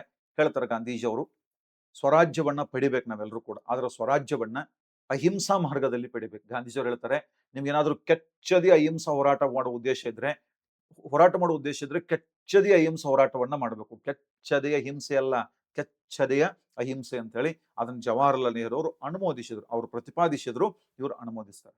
ಆದ್ರೆ ಲಾಹೋರ್ ಅಧಿವೇಶನ ಬಹಳ ಇಂಪಾರ್ಟೆಂಟ್ ಆಗ್ತದೆ. 1928ರಾಗ ಒಂದು ನೆಹರು ವರದಿ ಅಂತ ರಚನೆ ಆಗಿತ್ತು ನೋಡ್ರಿ, 1928. ಆ ನೆಹರು ವರದಿಯಲ್ಲಿ ಒಂದು ಬೇಡಿಕೆ ಇಟ್ಟಿದ್ರು ಭಾರತೀಯರು. ಏನ್ ಬೇಡಿಕೆ ಅಂತಂದ್ರೆ, ನಮಗೆ ಡೊಮಿನಿಯನ್ ಸ್ಥಾನಮಾನವನ್ನ ಕೊಡ್ರಿ. ಡೊಮಿನಿಯನ್ ಅಂದ್ರೆ ಏನ್ ಗೊತ್ತಾ? ಈಗ ಎಕ್ಸಾಂಪಲ್ ಆಸ್ಟ್ರೇಲಿಯಾ ಇದೆ, ನ್ಯೂಜಿಲೆಂಡ್ ಇದೆ. ಆಸ್ಟ್ರೇಲಿಯಾ ಅಂದ್ರೆ ಏನ್? ಆಸ್ಟ್ರೇಲಿಯಾ ಹೆಂಗ್ ಡೊಮಿನಿಯನ್ ಅಂತಂದ್ರೆ, ಇಂದು ಅಲ್ಲಿ ಒಬ್ಬ ಪ್ರಧಾನಿ ಇದ್ದಾರೆ, ಒಬ್ಬ ಗವರ್ನರ್ ಜನರಲ್ ಇದ್ದಾರೆ, ರಾಷ್ಟ್ರಪತಿ ಅಧ್ಯಕ್ಷ ಇಲ್ಲ. ಆಸ್ಟ್ರೇಲಿಯಾದ ಜನ ತಮ್ಮ ದೇಶದ ಪ್ರಧಾನಿಯನ್ನ ತಾವೇ ಆಯ್ಕೆ ಮಾಡ್ಕೊಳ್ತಾರೆ. ಆದರೆ ಆದರೆ ಈ ವಿಚಾರ ಗೊತ್ತಿರಲಿ, ಆದರೆ ಅಲ್ಲಿನ ಗವರ್ನರ್ ಜನರಲ್ ನನ್ನ ಇಂದಿಗೂ ಇಂಗ್ಲೆಂಡಿನ ರಾಣಿ ನೇಮಕ ಮಾಡ್ತಾರೆ. ಇದು ಡೊಮಿನಿಯನ್. ಒಳಾಡಳಿತದ ಸ್ವತಂತ್ರವಿರುವ ಇನ್ಯಾವುದೋ ದೇಶದ ಹಿಡಿತದಲ್ಲಿರುವಂತ ರಾಷ್ಟ್ರಕ್ಕೆ ನಾವು ಡೊಮಿನಿಯನ್ ಅಂತ ಕರಿತೀವಿ. ಡೊಮಿನಿಯನ್ ಅಂತ ಕರೆದ್ವಿ. 1928 ನೆಹರು ವರದಿಯಲ್ಲಿ ಬ್ರಿಟಿಷರು, ಭಾರತೀಯರು ಬ್ರಿಟಿಷರ ಬಳಿ ಡೊಮಿನಿಯನ್ ಕೇಳಿದ್ರು. ಆದ್ರೆ ಅವರು ಅದನ್ನು ತಿರಸ್ಕರಿಸಿದ್ರು. ಆದ್ರೆ ಲಾಹೋರ್ ಅಧಿವೇಶನದಲ್ಲಿ ಇವ್ರ ಬೇಡಿಕೆ, ನಮಗೆ ಡೊಮಿನಿಯನ್ ಬೇಡ, ನಾವು ಕೇಳಿದ್ವಿ ಒಪ್ಕೊಂಡಿಲ್ಲ, ಬೇಡ, ನಮ್ಗೆ ಇನ್ ಮೇಲೆ ಇಲ್ಲಿವರೆಗೆ ಹಂಗ ನಮಗೆ ಆಡಳಿತ ಹಿಡಿತ ನಿಮ್ದು ಅಂತ ಕೇಳಿದ್ವಿ ನಾವು ಡೊಮಿನಿಯನ್, ಆದ್ರೆ ಈಗ ಅದು ಬೇಡ, ಸಂಪೂರ್ಣ ಸ್ವರಾಜ್ಯವೇ ಕಾಂಗ್ರೆಸ್ಸಿನ ಗುರಿ, ಸಂಪೂರ್ಣ ಸ್ವರಾಜ್ಯವೇ ಕಾಂಗ್ರೆಸ್ಸಿನ ಗುರಿ ಅಂತೇಳಿ ಒಂದು ಬೇಡಿಕೆ ಏನಿಡ್ತಾರೆ ಅಲ್ಲಿ, ಬಹಳ ಇಂಪಾರ್ಟೆಂಟ್ ಇದು. ರೆಸೊಲ್ಯೂಷನ್ ಆಫ್ ಪೂರ್ಣ ಸ್ವರಾಜ್ ಆರ್ ಕಂಪ್ಲೀಟ್ ಇಂಡಿಪೆಂಡೆನ್ಸ್. ನಮಗ್ ಬೇಡ, ನೀವು ನಮ್ಮ ದೇಶನ ಬಿಟ್ಟು ಹೋಗ್ಬಿಡ್ರಿ. ಇಲ್ಲಿವರೆಗೆ ಎಲ್ಲಾದ್ರೂ ಈ ರೀತಿ ಸಂಪೂರ್ಣ ಸ್ವರಾಜ್ಯದ ಬೇಡಿಕೆ ಇಟ್ಟಿದ್ರೆ ಇಲ್ಲ. 1906 ಅಧಿವೇಶನದಲ್ಲಿ ದಾದಾಬಾಯಿ ನವರೋಜಿ ಅವರು ಸ್ವರಾಜ್ಯ ಪದವನ್ನ ಬಳಕೆ ಮಾಡಿದ್ರು, ಸ್ವರಾಜ್ಯದ ಬೇಡಿಕೆ ಇಟ್ರು. ಅದರ ಸಂಪೂರ್ಣ ಸ್ವರಾಜ್ಯ, ನಮ್ಮ ದೇಶವನ್ನು ಬಿಟ್ಟ ಹೋಗ್ಬೇಕು ಅಂತೇಳಿ ಮೊದಲ ಬಾರಿಗೆ ಬೇಡಿಕೆ ಇಟ್ರು. ಯಾವ ಅಧಿವೇಶನ? ಲಾಹೋರ್ ಅಧಿವೇಶನ. ಸೊ ಇದನ್ನ ನಾವು ಸಂಪೂರ್ಣ ಸ್ವರಾಜ್ಯ ಅಧಿವೇಶನ ಅಂತಾನೆ ಕರಿತೀವಿ. ಇನ್ನು ಎರಡನೆಯದು, ಸಂಪೂರ್ಣ ಸ್ವರಾಜ್ಯದ ಬೇಡಿಕೆ ಈಡೇರುವವರೆಗೂ ನಾವು RTCಗಳನ್ನ ಬಹಿಷ್ಕರಿಸ್ತೀವಿ, ದುಂಡು ಮೇಜಿನ ಸಮ್ಮೇಳನಗಳಲ್ಲಿ ನಾವು ಪಾಲ್ಗೊಳ್ಳಲ್ಲ. ಇನ್ನು ಮೂರನೇದು, ಹೊಸ ಒಂದು ಚಳವಳಿಯನ್ನು ಆರಂಭಿಸ್ತೀವಿ, ಕಾನೂನು ಭಂಗ ಚಳವಳಿ. ಇದನ್ನ ಯಾವ ರೀತಿ ಮಾಡಬೇಕು, ಈ ಚಳವಳಿಯ ನಾಯಕತ್ವ ಎಲ್ಲವನ್ನ ಗಾಂಧೀಜಿ ಅವರಿಗೆ ಬಿಟ್ಟು ಕೊಡುವಂತ ಒಂದು ನಿರ್ಣಯವನ್ನ ಈ ಅಧಿವೇಶನದಲ್ಲಿ ಕೈಗೊಳ್ಳಲಾಗ್ತದೆ. ಈ ಅಧಿವೇಶನದ ಬಿಟ್ಟುಕೊಡ್ ಏನ ಎಲ್ಲ ಅಧಿಕಾರ ಯಾರು ಬಿಟ್ಟುಕೊಟ್ರು? ಗಾಂಧೀಜಿ ಅವರು ಬಿಟ್ಟುಕೊಡ್ತಾರೆ. ಕಾನೂನು ಭಂಗ ಚಳವಳಿಯನ್ನ ಆರಂಭಿಸುವ ಮತ್ತು ಅದರ ನಾಯಕತ್ವವನ್ನು ಎಲ್ಲವನ್ನ ಗಾಂಧೀಜಿ ಅವರು ಬಿಟ್ಟುಕೊಡ್ತಾರೆ. 29ರಿಂದ 31ರವರೆಗೆ 3 ದಿನಗಳ ಕಾಲ ಅಧಿವೇಶನ ನಡೆದದ್ದು. ಅಧಿವೇಶನದ ಕೊನೆಯ ದಿನ ಮಧ್ಯರಾತ್ರಿ 1929 ಡಿಸೆಂಬರ್ 31 ಮಧ್ಯರಾತ್ರಿ ಲಾಹೋರ್ನಲ್ಲಿ ರಾಬಿ ನದಿಯ ಎಡದಂಡೆ ಮೇಲೆ ಆ ಅಧಿವೇಶನದ ಅಧ್ಯಕ್ಷರಾಗಿದ್ದಂತ ಜವಾಹರ್ಲಾಲ್ ನೆಹರು ಅವರು ಇದು ಅವರು ಮೊದಲ, ಒಟ್ಟು 5 ಬಾರಿ ಆಗ್ಯಾರ ಅವರು, ಜವಾಹರ್ಲಾಲ್ ನೆಹರು ಅವರು. ಆದ್ರೆ ಅದು ಮೊದಲ ಬಾರಿ ಅಧ್ಯಕ್ಷರಾಗಿದ್ದ ಅಧಿವೇಶನದಲ್ಲಿ. ಲಾಹೋರ್ನಲ್ಲಿ ರಾಬಿ ನದಿಯ ಎಡದಂಡೆ ಮೇಲೆ ಮಧ್ಯರಾತ್ರಿ ಜವಾಹರ್ಲಾಲ್ ತ್ರಿವರ್ಣ ಧ್ವಜವನ್ನ ಹಾರಿಸ್ತಾರೆ. ಹೇಳ್ತಾರಂತೆ ನೋಡ್ರಿ, ದಿನಾಂಕ 1929 ಡಿಸೆಂಬರ್ 31 ಅವರು ಧ್ವಜ ಹಾರಿಸಿದ್ದು, ಘೋಷಣೆ ಮಾಡಿದ್ದು. ಆದ್ರೆ ಹೇಳ್ತಾರೆ 1930 ಜನವರಿ 26 ಒಳಗಾಗಿ ನಾವು ಸ್ವತಂತ್ರವನ್ನ ಪಡಿತೀವಿ. 1930 ಜನವರಿ 26 ಒಳಗಾಗಿ ಸ್ವತಂತ್ರವನ್ನ ಪಡಿತೀವಿ. ಸ್ವತಂತ್ರವನ್ನು ಪಡೆದು ಅವತ್ತು ನಾವು ಸ್ವತಂತ್ರ ದಿನ, ಸ್ವರಾಜ್ಯ ದಿನ, ಸಂಪೂರ್ಣ ಸ್ವರಾಜ್ಯ ದಿನ ಅಂತ ಆಚರಣೆ ಮಾಡ್ತೀವಿ ಅಂತ ಅವ್ರು ಹೇಳಿದ್ರು. ಅವರು ಘೋಷಣೆ ಮಾಡಿದ ಹಾಗೆ ನಮ್ಗೇನು 1930 ಜನವರಿ 20 ಸ್ವತಂತ್ರ ಸಿಕ್ಕಿಲ್ಲ. ಆದರೆ ಅವ್ರು ಘೋಷಣೆ ಮಾಡಿದ ಹಾಗೆ 1930 ಜನವರಿ 26 ನಾವು ಪ್ರಥಮ ಸ್ವತಂತ್ರ ದಿನ ಅಂತಾನೆ ಆಚರಣೆ ಮಾಡಿದೀವಿ. ಪ್ರಥಮ ಸ್ವತಂತ್ರ ದಿನ ಅಂತೇಳಿ ನಾವು ಆಚರಣೆಯನ್ನ ಮಾಡಿದೀವಿ. ಇದನ್ನ ನಾವು ನೆನ್ಪಿಟ್ಕೋಬೇಕು. First independence day after independence ಅದು 1947 ಆಗಸ್ಟ್ 15 ಮಾಡ್ತೀವಿ ನಾವು. ಆದ್ರೆ ಅವಾಗ ನಮ್ಮ ಸಂವಿಧಾನ 1949 ನವೆಂಬರ್ 26ಕ್ಕೆ ಅಂಗೀಕಾರ ಆಗ್ಯದ. ಆದ್ರೆ ಜಾರಿ ಆದದ್ದು 1950 ಜನವರಿ 26. ಈ ದಿನದ ಸವಿನೆನಪಿಗಾಗಿ, ಏನು ಪ್ರಥಮ ಸ್ವತಂತ್ರ ದಿನವನ್ನು ಆಚರಿಸಲಾಯ್ತಲ್ಲ, ಆ ದಿನದ ಸವಿನೆನಪಿಗಾಗಿ ಏನ್ ಮಾಡ್ತಾರೆ, ಜನವರಿ 26 1950ಕ್ಕೆ ನಮ್ಮ ಸಂವಿಧಾನವನ್ನ ಜಾರಿ ಮಾಡ್ತಾರೆ. ಓಕೆ, ಇದು ಲಾಹೋರ್ ಅಧಿವೇಶನಕ್ಕೆ ಸಂಬಂಧಪಟ್ಟಂತ ವಿಷಯ ಆಗಿರ್ತದೆ. ನಾವೀಗ ಮುಂದಕ್ಕೆ ಹೋಗೋಣಂತೆ. ಬ್ರಿಟಿಷ್ ಭಾರತದ ಕಾಯ್ದೆಗಳಿಗೆ ಸಂಬಂಧಿಸಿದಂತೆ ಕೆಳಗಿನ ಹೊಂದಾಣಿಕೆಗಳನ್ನು ಗಮನಿಸಿ ಅಂತೇಳಿ ಒಂದು ಪ್ರಶ್ನೆ ಇದೆ. ನೋಡ್ರಿ, ಈಗ ನಾನು ಒಂದೊಂದು ಪ್ರಶ್ನೆ ಒಳಗೆ 3-4 ಕಾನ್ಸೆಪ್ಟ್ಗಳನ್ನ ತಗೊಂಡಿದ್ದೀನಿ. ಓಕೆ, KA ಕ್ವಶನ್ ಸಂಘದ ಮೊದಲು ಏನ್ ಮಾಡ್ತಿದ್ರು, ನೇರವಾಗಿ ಸರ್ ನಾ ಇದು ಬಹಳ ಸಲ ಎಕ್ಸಾಂಪಲ್ ಕೊಟ್ಟಿನಿ. ಮೊದಲು ಹೆಂಗಿದ್ದು ಪ್ರಶ್ನೆಗಳಂದ್ರೆ, ನಮ್ಮ ಕೈಯಾಗ ಬೆಣ್ಣೆ ಕೊಡ್ತಿದ್ರು, ತುಪ್ಪ ಮಾಡಿ ತೋರಿಸ್ರಿ ಅಂತ ಹೇಳ್ತಿದ್ರು. ಅಂದ್ರೆ ಕಾಯಿಸಿದ್ರೆ ತುಪ್ಪ ಆಗ್ತಿತ್ತು. ಈಗ ಕಾಲ ಚೇಂಜ್ ಆಗ್ಯದ, ಹಾಲು ಕೊಟ್ಟಾರ. ಇವಾಗ ಹಾಲು ಕೊಟ್ಟ ಹಾಲನ್ನ ಕಾಯಿಸಿ, ಆರಿಸಿ, ಹೆಪ್ಪಾಕಿ, ಮೊಸರು ಮಾಡಿ, ಮಜ್ಜಿಗೆ ಮಾಡಿ, ಅದರಿಂದ ಬೆಣ್ಣೆ ತೆಗೆದು ಅದನ್ನು ತುಪ್ಪ ಮಾಡ್ಬೇಕು. ಅಂದ್ರೆ ಪ್ರಶ್ನೆ ಪತ್ರಿಕೆಯ ಪ್ರಶ್ನೆಗಳ ಆಳಾಗಲ ಜಾಸ್ತಿ ಆಗ್ತಾ ಇದೆ. ಜಾಸ್ತಿ ಆಗಿದ್ರೆ ಸಿಲೆಬಸ್ ಚೇಂಜ್ ಆಗಿಲ್ಲ, ಪ್ರಶ್ನೆ ಕೇಳುವಂತ ಪ್ಯಾಟರ್ನ್ ಚೇಂಜ್ ಆಗಿದೆ ಅಷ್ಟೇ, ಓದು ಪ್ಯಾಟರ್ನ್ ಚೇಂಜ್ ಆಗ್ಬೇಕು ಅಷ್ಟೇ, ಅದನ್ನ ಬಿಟ್ಟು ಬೇರೆ ಏನೂ ಇಲ್ಲ. ಓಕೆ, ನಮ್ಮ ಎದುರಾಳಿ ತನ್ನ ಆ ದಿಕ್ಕನ್ನ ಬದಲಿಸಿದಾನೆ, ತನ್ನ ಸ್ಟ್ರಾಟಜಿಯನ್ನ ಬದಲಿಸಿದಾನೆ ಅಂತಂದ್ರೆ ನಾವು ನಮ್ಮ ಸ್ಟ್ರಾಟಜಿಯನ್ನ ಬದಲಿಸಬೇಕು, ನಮ್ಮ ಭಾಷೆಯನ್ನಾದ್ರೂ ಬದಲಿಸಬೇಕು. ಸ್ಟ್ರಾಟಜಿಯನ್ನ ಬದಲಿಸಿದಾಗ ಮಾತ್ರ ಅದು ಸಾಧ್ಯ ಆಗ್ತದೆ, ಇಲ್ಲದೆ ಹೋದ್ರೆ ಆಗಲ್ಲ. ನಾನು ಬಹಳ ಸಲ ಇದ್ ಎಕ್ಸಾಂಪಲ್ ಕೊಡ್ತೀನಿ. ವಾಸ್ಕೋಡ್ ಗಾಮ ಏನು ಭಾರತಕ್ಕೆ ಬಂದ 1498, ಅವನ ಕಡೆ ಯಾವ ಮ್ಯಾಪ್ ಇತ್ತೋ ಆ ಮ್ಯಾಪ್ ಅನ್ನ ತಗೊಂಡು ನೀವೇನಾದ್ರೂ ವಿಶ್ವ ಪರ್ಯಟನೆ ಮಾಡ್ತೀವಿ ಅಂತ ಹೋದ್ರೆ ಹೋಗ್ತಿರೋ ಹೊರತು ರಿಟರ್ನ್ ಬರಲ್ಲ. ಆ ಕಾರಣಕ್ಕಾಗಿ ನಮ್ಮದೇ ಆದಂತ ಹೊಸ ಮ್ಯಾಪ್ ಬೇಕಾಗ್ತದೆ. ಎಸ್, ಈಗ ನೋಡೋಣ. ಬ್ರಿಟಿಷ್ ಭಾರತದ ಕಾಯ್ದೆಗಳಿಗೆ ಸಂಬಂಧಿಸಿದಂತೆ ಕೆಳಗಿನ ಹೊಂದಾಣಿಕೆಯನ್ನು ಗಮನಿಸಿ ಅಂತಿದೆ. 1909 ಕಾಯ್ದೆ, ಮುಸ್ಲಿಮರಿಗೆ ಪ್ರತ್ಯೇಕ ಚುನಾವಣಾ ಕ್ಷೇತ್ರ, ಸರಿ ಇದೆ ಇದು.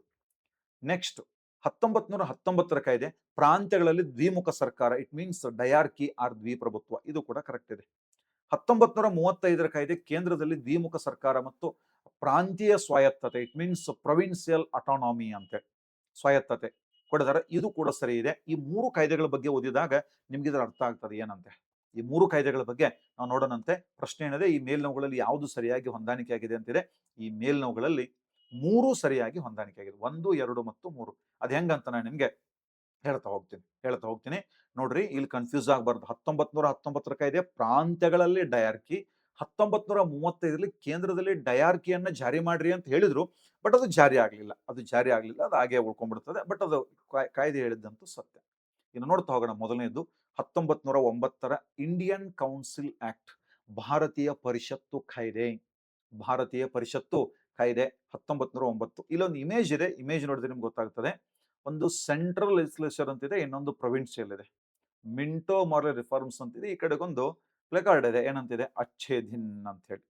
ಈ ಅಚ್ಛೇ ದಿನ್ ಅನ್ನುವಂತ ಒಂದು ವರ್ಡ್ ಈ ಒಂದು 10 ವರ್ಷಗಳಲ್ಲಿ ಬಹಳ ಫೇಮಸ್ ಆಗಿರ್ತಕ್ಕಂಥ ವರ್ಡ್, ಅಚ್ಛೇ ದಿನ್, ಬುರೇ ದಿನ್ ಅಂತ ಹೇಳಿ ರಾಜಕೀಯವಾಗಿ ಚರ್ಚೆ ಆಗ್ತಿರ್ತದೆ. ಒಂದು ಪಕ್ಷದವರು ಅಚ್ಛೇ ದಿನ್ ಅನ್ನುವಂಥ ಪದವನ್ನು ಬಳಸಿದ್ರೆ, ಇನ್ನೊಬ್ಬರು ಬುರೇ ದಿನ್ ಅಂತ. ಯಾಕೆ ನಾ ಈ ಅಚ್ಛೇ ದಿನ್ ಅನ್ನುವಂಥ ಪದವನ್ನು ತಗೊಂಡೆ ಅಂತಂದ್ರೆ, 1909 ಕಾಯ್ದೆ ಭಾರತೀಯರಿಗೆ ಸ್ವಲ್ಪ ಮಟ್ಟಿಗೆ ಅಚ್ಛೇ ದಿನಗಳನ್ನು ತರ್ತದೆ, ಅಂದ್ರೆ ಒಳ್ಳೆ ದಿನಗಳನ್ನು ತರ್ತದೆ. ಅಚ್ಛೇ ದಿನ ಮೀನ್ಸ್ ಒಳ್ಳೆ ದಿನಗಳು. ನೋಡೋಣಂತೆ. 1909 ಭಾರತದಲ್ಲಿದ್ದಂಥ ವೈಸ್ರಾಯ್ ಮಿಂಟೋ ಮತ್ತು ಬ್ರಿಟಿಷ್ ಭಾರತೀಯ ಕಾರ್ಯದರ್ಶಿಯಾಗಿರ್ತಕ್ಕಂಥ ಮಾರ್ಲೆ, ಇಬ್ಬರು ಜನ ಸೇರಿ ಒಂದು ಕಾಯ್ದೆಯನ್ನ ಜಾರಿ ಮಾಡ್ತಾರೆ. ಅದಕ್ಕೆ ನಾವು ಅದನ್ನ ಮಿಂಟೋ ಮಾರ್ಲೆ ರಿಫಾರ್ಮ್ಸ್ ಅಂತಾನೆ ಕರಿತೀವಿ. ಮಿಂಟೋ ಮಾರ್ಲೆ ರಿಫಾರ್ಮ್ಸ್ ಅಂತ ಕರೆದ್ವಿ. ಯಾವಾಗ? ಇದು 1909. ಇದರ ನಿಜವಾದ ಹೆಸರಂದ್ರೆ ಇಂಡಿಯನ್ ಕೌನ್ಸಿಲ್ ಆಕ್ಟ್, ಭಾರತೀಯ ಪರಿಷತ್ತು ಕಾಯ್ದೆ. ಈ ಕಾಯ್ದೆ ಜಾರಿ ಆಗ್ಬೇಕಾದ್ರೆ ಮೂಲ ಕಾರಣಕರ್ತರು ಗೋಪಾಲ್ ಕೃಷ್ಣ ಗೋಖಲೆ ಅವರು. ಗೋಖಲೆ ಅವರ ಹೋರಾಟದ ಫಲವಾಗಿ ಈ ಕಾಯ್ದೆ ಜಾರಿ ಆಗ್ತದೆ.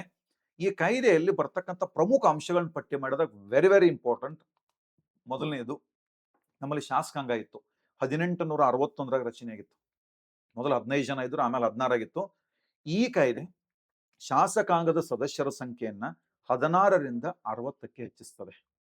16ರಿಂದ 60ಕ್ಕೆ ಹೆಚ್ಚು ಮಾಡ್ತದೆ. ಒಂದು. ಎರಡನೇದು, 60 ಮಂದಿ ಇರ್ತಾರಲ್ಲ, ಅದ್ರಾಗ 32 ಜನರನ್ನ ಚುನಾವಣೆಯ ಮೂಲಕ ಆಯ್ಕೆ ಮಾಡಬೇಕು. ಇಲ್ಲಿವರೆಗಿನ ದೇಶದಲ್ಲಿ ಚುನಾವಣಾ ಕಾನ್ಸೆಪ್ಟ್ ಇರಲಿಲ್ಲ. ಭಾರತದಲ್ಲಿ ಮೊಟ್ಟ ಮೊದಲ ಬಾರಿಗೆ ಈ ಚುನಾವಣಾ ತತ್ವವನ್ನು ಪರಿಚಯ ಮಾಡ್ತದೆ. ಶಾಸಕಾಂಗದ ಸದಸ್ಯರನ್ನ ಚುನಾವಣೆಯ ಮೂಲಕ ಆಯ್ಕೆ ಮಾಡಬೇಕು. ಇದನ್ನು ಕೂಡ ಕ್ವಶನ್ ಕೇಳಿದ್ದಾರೆ. ಶಾಸಕಾಂಗದ ಸದಸ್ಯರನ್ನ ಚುನಾವಣೆಯ ಮೂಲಕ ಆಯ್ಕೆ ಮಾಡುವಂತ ಒಂದು ಕಾನ್ಸೆಪ್ಟ್ ಅನ್ನ ಈ ಕಾಯ್ದೆ ಜಾರಿ ಮಾಡ್ತದೆ. ಯಾವ ಕಾಯ್ದೆ? Indian council act 1909.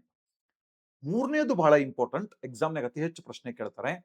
ಈ ಕಾಯ್ದೆ ಮುಸ್ಲಿಮರಿಗೆ 8 ಪ್ರತ್ಯೇಕ ಕ್ಷೇತ್ರಗಳನ್ನು ಕೊಡ್ತದೆ. ನಾನು ಎಕ್ಸಾಂಪಲ್ ಹೇಳ್ತೀನಿ. ನಮ್ಮ ರಾಜ್ಯದಲ್ಲಿ 28 ಲೋಕಸಭಾ ಕ್ಷೇತ್ರಗಳಿವೆ. ಆ 28ರಲ್ಲಿ 2 ಎಸ್.ಟಿ ಸಮುದಾಯಕ್ಕೆ ಮೀಸಲಾಗಿವೆ, ಬಳ್ಳಾರಿ ಮತ್ತು ರಾಯಚೂರು. ಇಟ್ ಮೀನ್ಸ್ ಆ ಬಳ್ಳಾರಿ ಮತ್ತು ರಾಯಚೂರು ಲೋಕಸಭಾ ಕ್ಷೇತ್ರಗಳಲ್ಲಿ ಆ ಎಸ್.ಟಿ ಸಮುದಾಯಕ್ಕೆ ಸೇರಿದವ್ರು ಮಾತ್ರ ಸ್ಪರ್ಧೆ ಮಾಡ್ಬೇಕು. ಆದ್ರೆ ವೋಟ್ ಹಾಕೋದು ಮಾತ್ರ ಎಲ್ಲರೂ ಹಾಕ್ಬೇಕು. ಇದು ರಿಸರ್ವ್ಡ್ ಕಾನ್ಸ್ಟಿಟ್ಯೂಯೆನ್ಸಿ.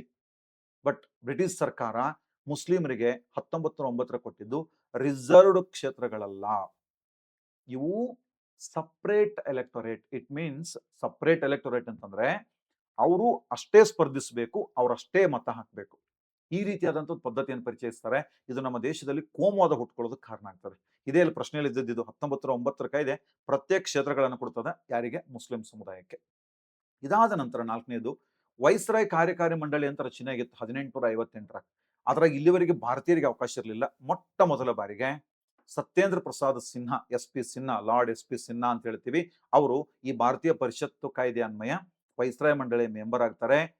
ಈ ಒಂದು ಕಾಯ್ದೆಯಲ್ಲಿ ಮುಸ್ಲಿಮರಿಗೆ ಪ್ರತ್ಯೇಕ ಕ್ಷೇತ್ರಗಳನ್ನ ಕೊಟ್ಟರು.